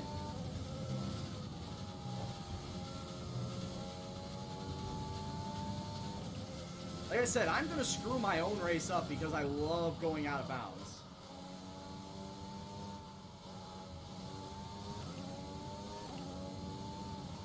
I'm one away from another track limits bullshit warning.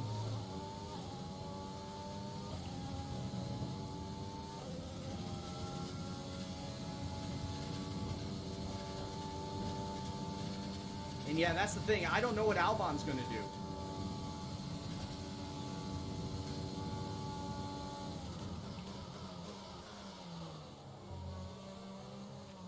Hell, for all I know, Albon could be pitting next lap.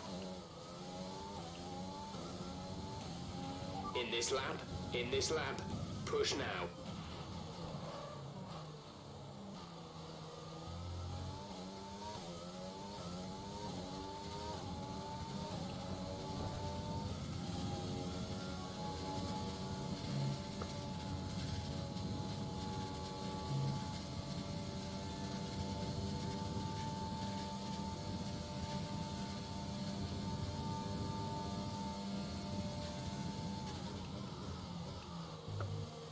Well, then something bugged in his game then.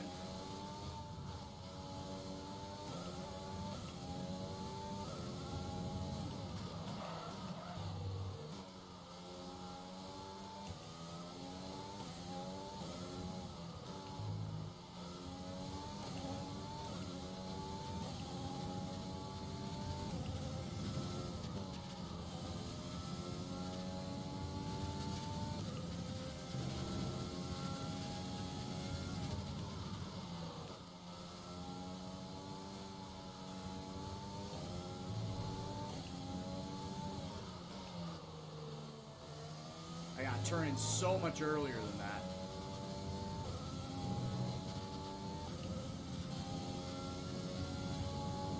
Alright, well, Albon is like 5 seconds ahead of me. I'll get a notification in case he goes into the pits.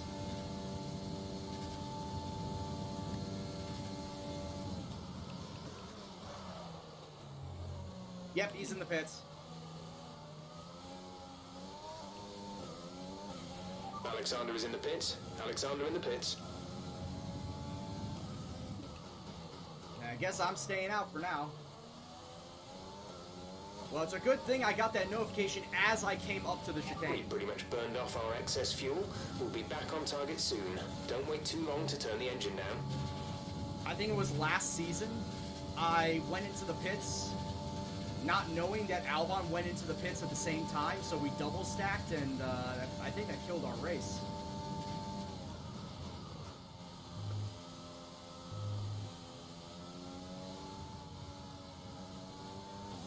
So I mean, it's good for good that Albon was so far ahead.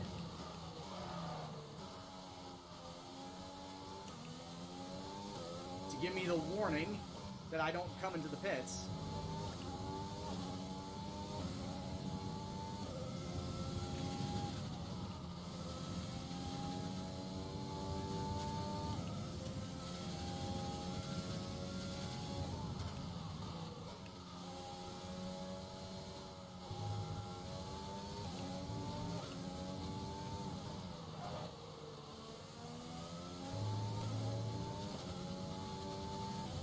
There's such a glare at Stavolo, though, it's really hard to see the apex of the turn.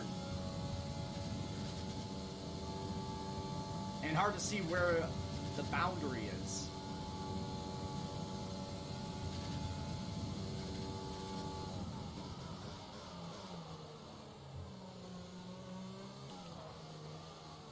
There we go. In we go. Yeah, Jeff should know a lot better.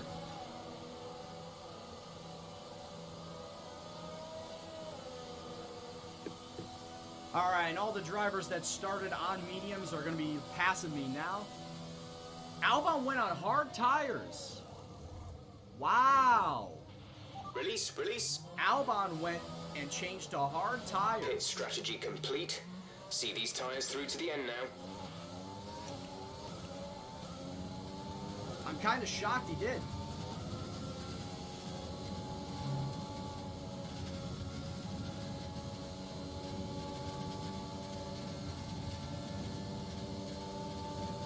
I know, RVD. You're not the first one that said it today.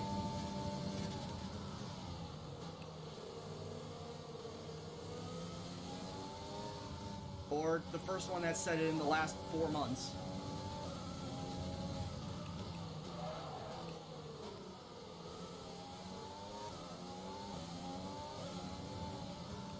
I'm fine driving it as is.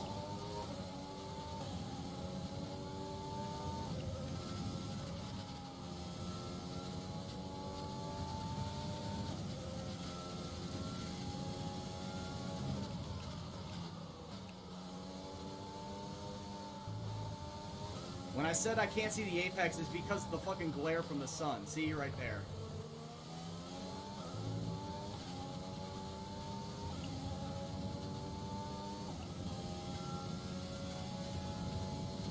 Yeah, I don't know why the engineers put them on hard tires. That makes 0 sense. Unless it's because of the fact that Albon is fast and is going to drive the hell out of him, even on hards.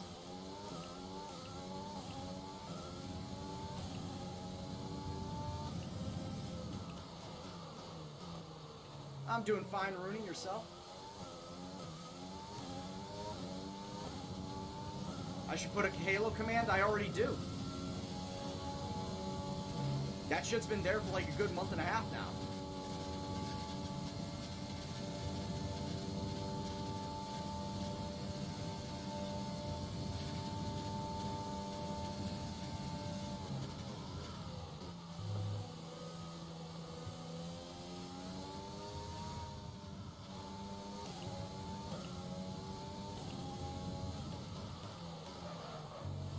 Oh, shit.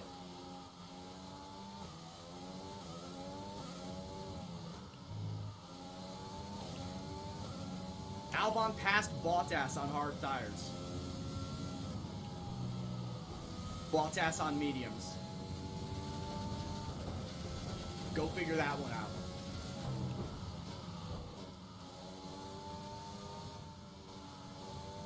There actually is nothing to figure out, really. Shit. Missed the apex again. It's because he's a fucking beast. He's the beast from the east. Jack X coming on in with a tier 1 sub for a whole goddamn year. Happy sub day, my man. Welcome on back to Gendo's gang. Hope you're having yourself a wonderful time, and thank you very much for the long-term support and dedication to the stream.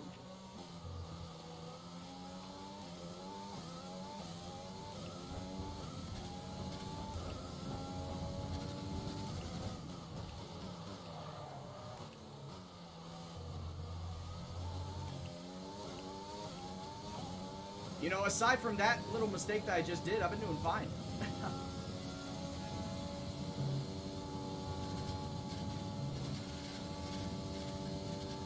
Qualified in 4th, we dropped to 6th due to pit cycles.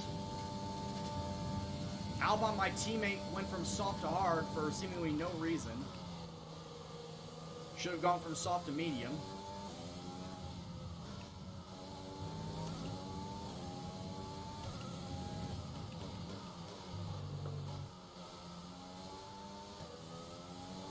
Oh yeah, and there's supposedly rain at the end of this race, too. So that's going to make things real interesting.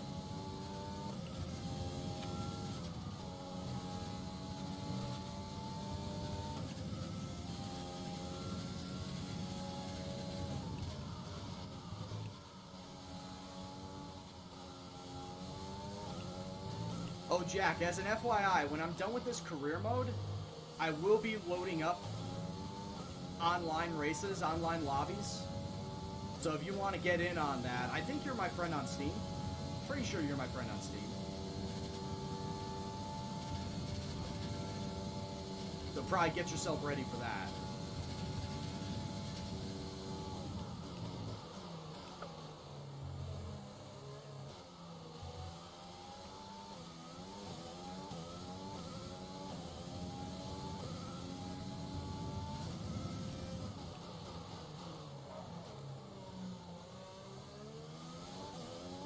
Oh yeah, my fantasy team has already kicked the bucket. I transferred my captaincy from Van Dyke to Alexander Arnold last night, and look where it got me.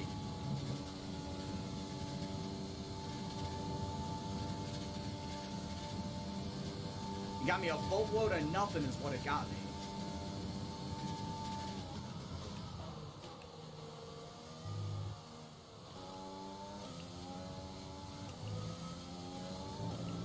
Also, Jack, just for you, I have James Ward-Prowse on my team.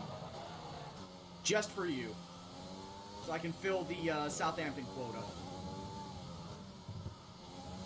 The Appease Jack quota.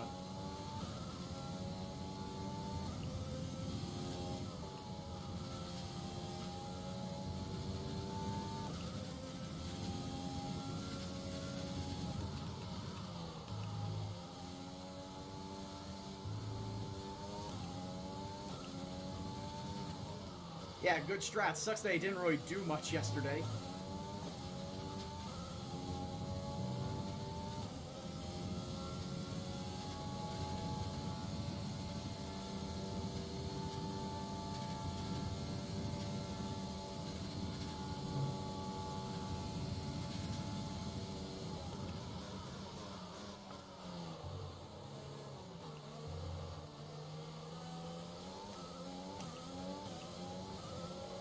Hamilton and Leclerc are coming into the pit. That's right, everybody that started on mediums coming into pit now.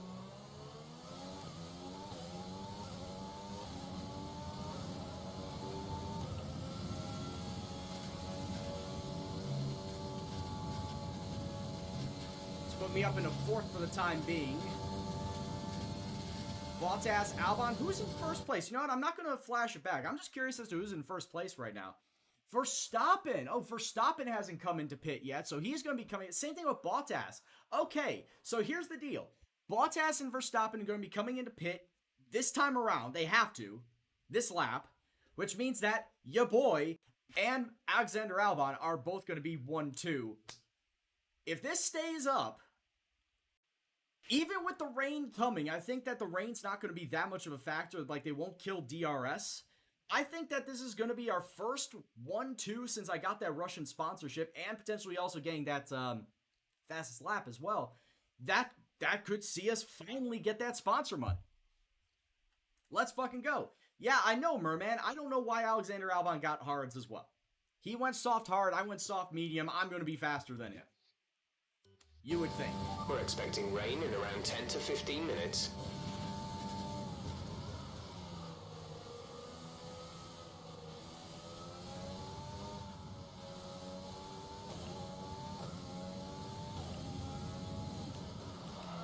So Jeff is thinking rain, right, like I said, with about 2 laps to go.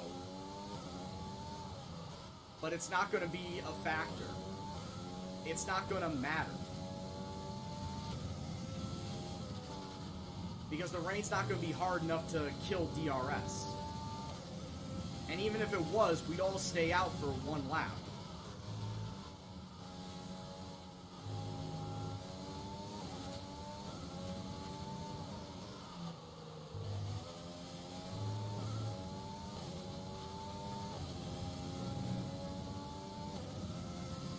But yeah, like I said, Verstappen and Bottas both got to come into pit this time around.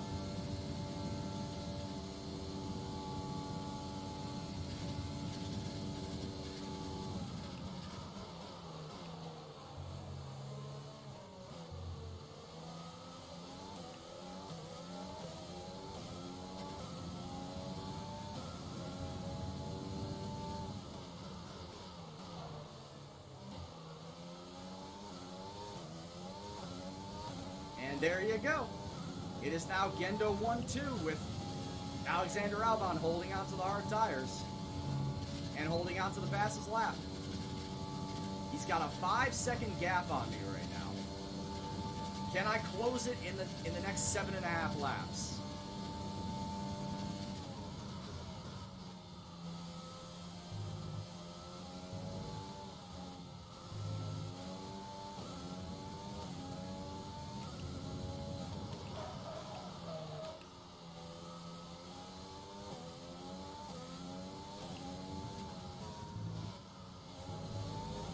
Ings, Vardy, and Mitrovic. That might be some misplaced hope, my man.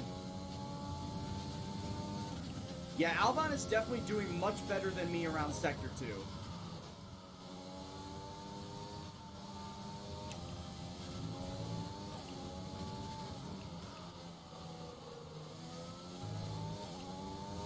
Yeah, Albon gained almost a goddamn second in Sector 2 right there.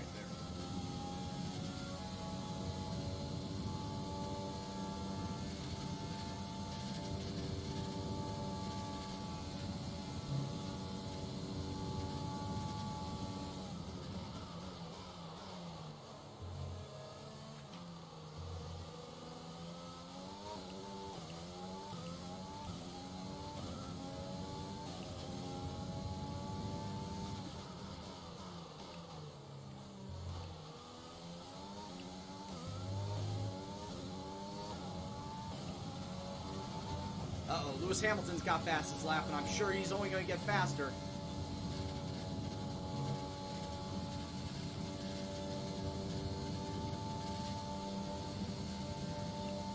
He's only going to get faster with those soft tires.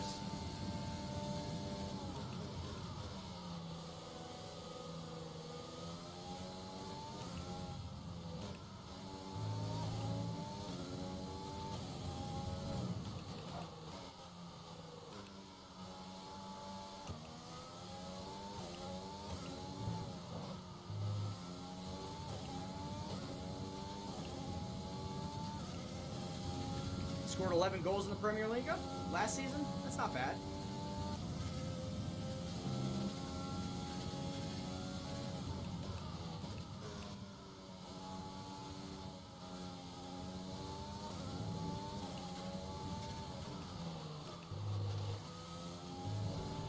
You've been awarded a... Alright, I'm not taking that one because in all honesty, that did not look like I went half over.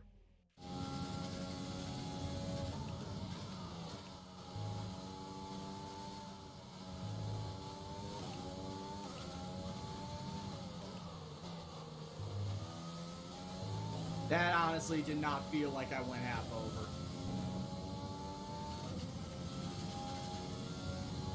But yeah, with all the drivers on soft tires behind me, yeah, they're starting to catch up. I can see them. I can see time-wise they're starting to catch up.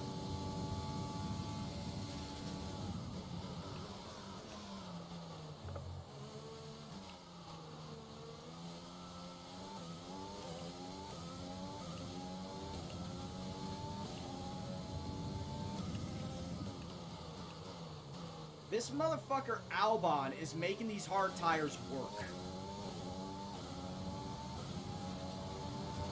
I hate him for it.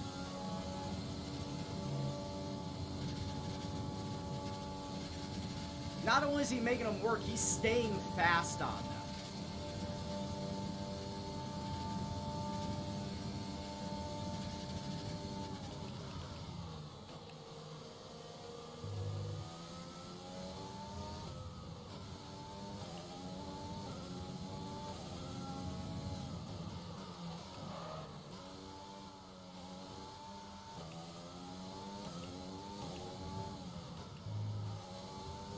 Yeah, and all you gotta do is blame me for that, Jack.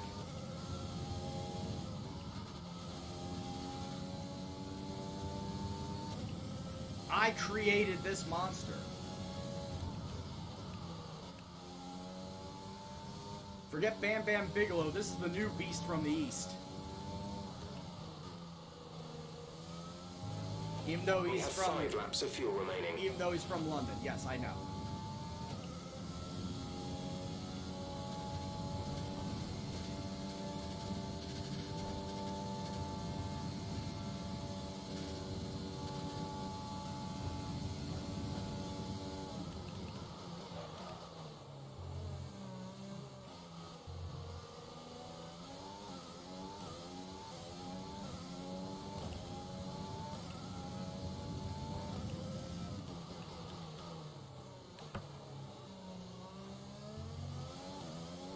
Five laps left to go.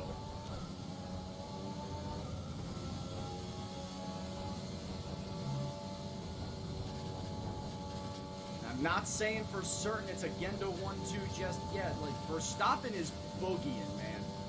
Verstappen is fucking boogieing up the table.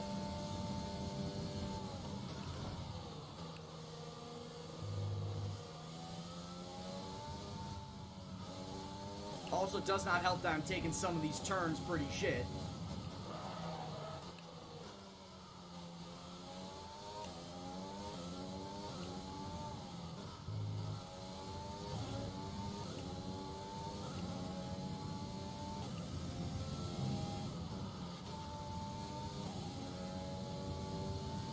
still just in awe over here about Albon and how he's just pulling away on hard tires, no less.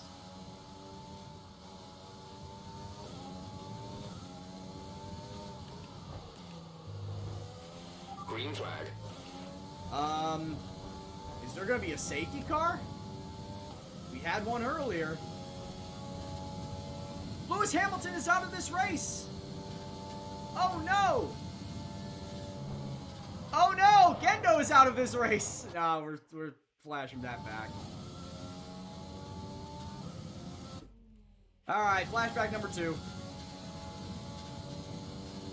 Alright, so yes, officially Hamilton out of this race. Because I had to cut Blanchemont too fucking tight.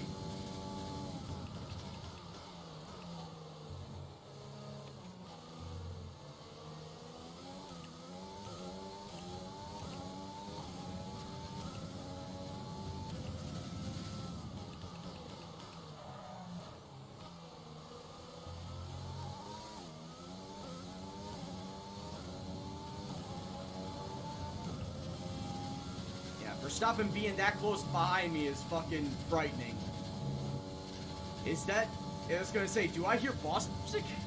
I'm not the one giving the boss music this time around. It is Verstappen.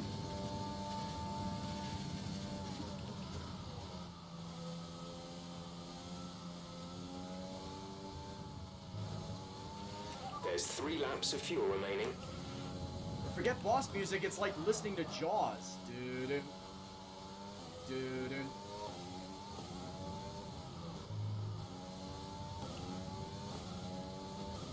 So yeah, I think it's very clear I'm not catching Albon.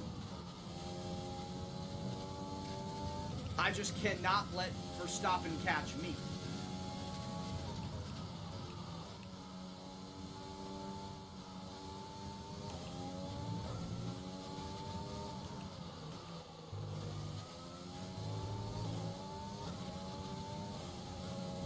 Finally see the apex now that the glare is not there anymore.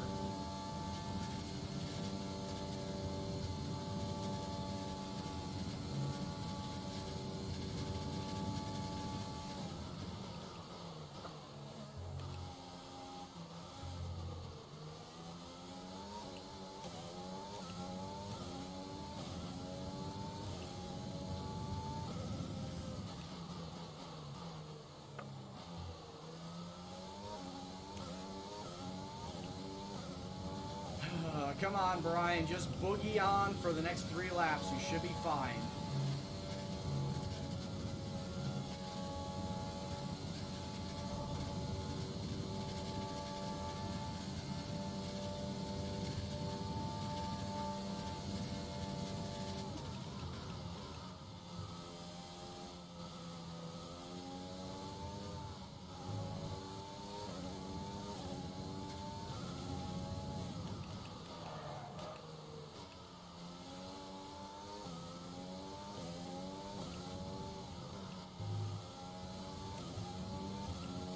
And as I said before, at this point in time, it does not matter what the constructor's table looks like. It's pretty much Gendo at the top. It's all about the driver standings, and from this point on, it almost feels like Albon has it wrapped up. As he's slowly eeping ahead of me.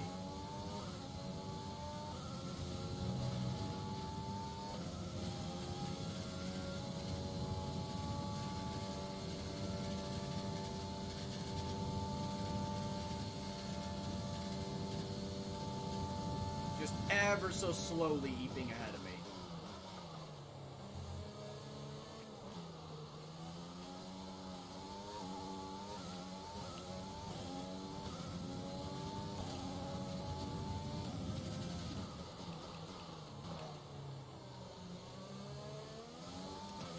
We have 2 laps of fuel remaining. Yeah, Verstappen is now 2 seconds back. He's making up a second per lap. He's making up a second per lap, it looks like. And unfortunately, my fuel isn't looking too hot, so I gotta keep it right here. I can't burn extra fuel.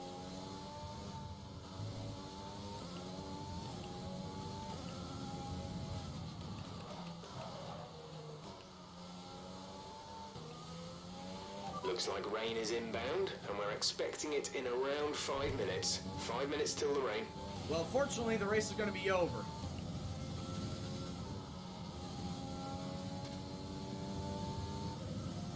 So I did not need to worry about the rain.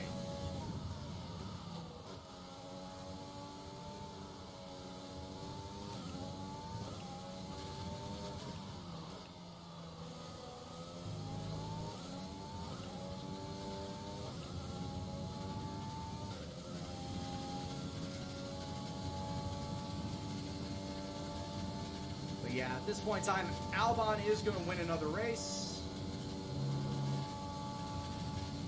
Oh boy, oh boy. And Albon's got fastest lap. Okay. Alright, I need to hold second place now.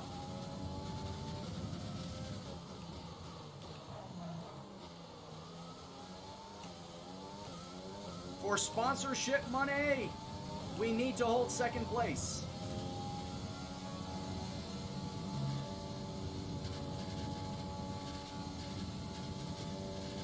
As Verstappen is only a second and a half back.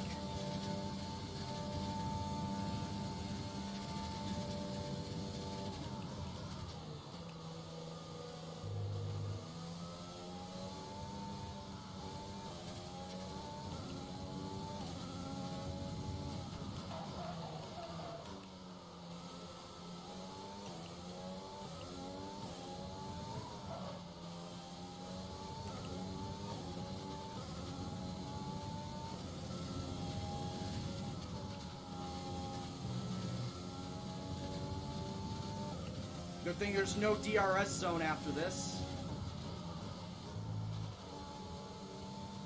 Otherwise, Max would be right there.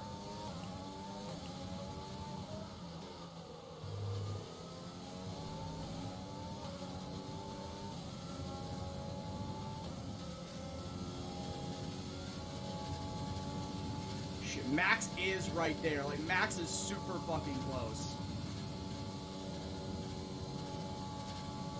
Gonna beat him to the chicane. I should beat him to the line.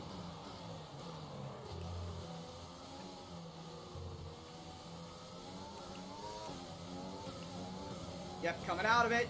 And there it is. Albon, Gendo, 1-2 Top job, finish. my friend, top job. I was a bit worried about this one at the start of the weekend, but you've pulled through. Thank you. Let's fucking go.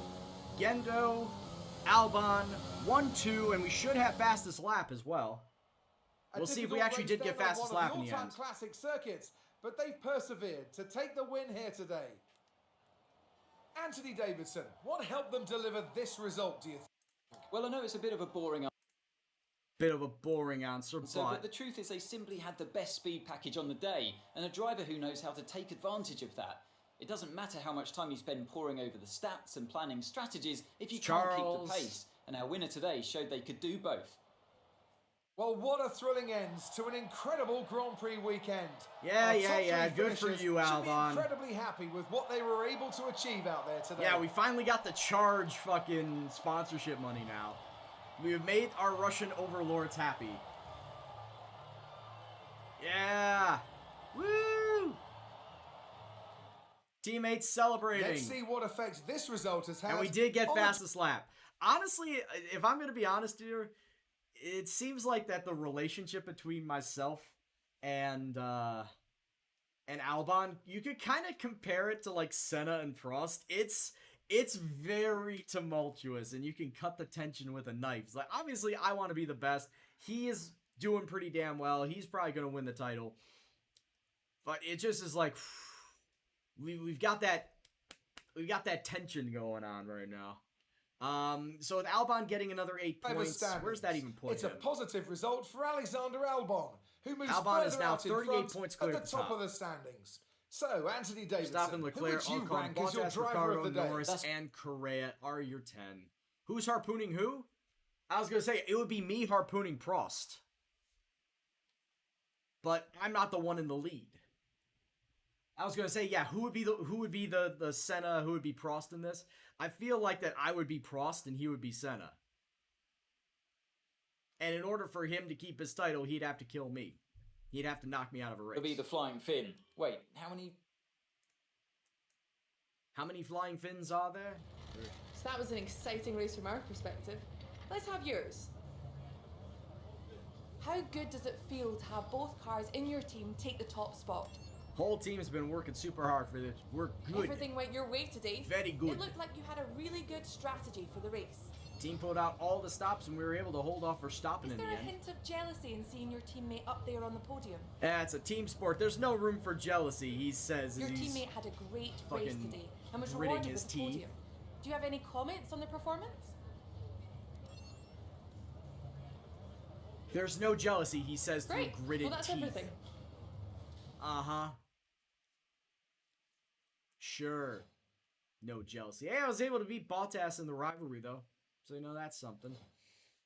He's still beating me overall. How much money did we get from the Charge sponsorship? That's what I want to see.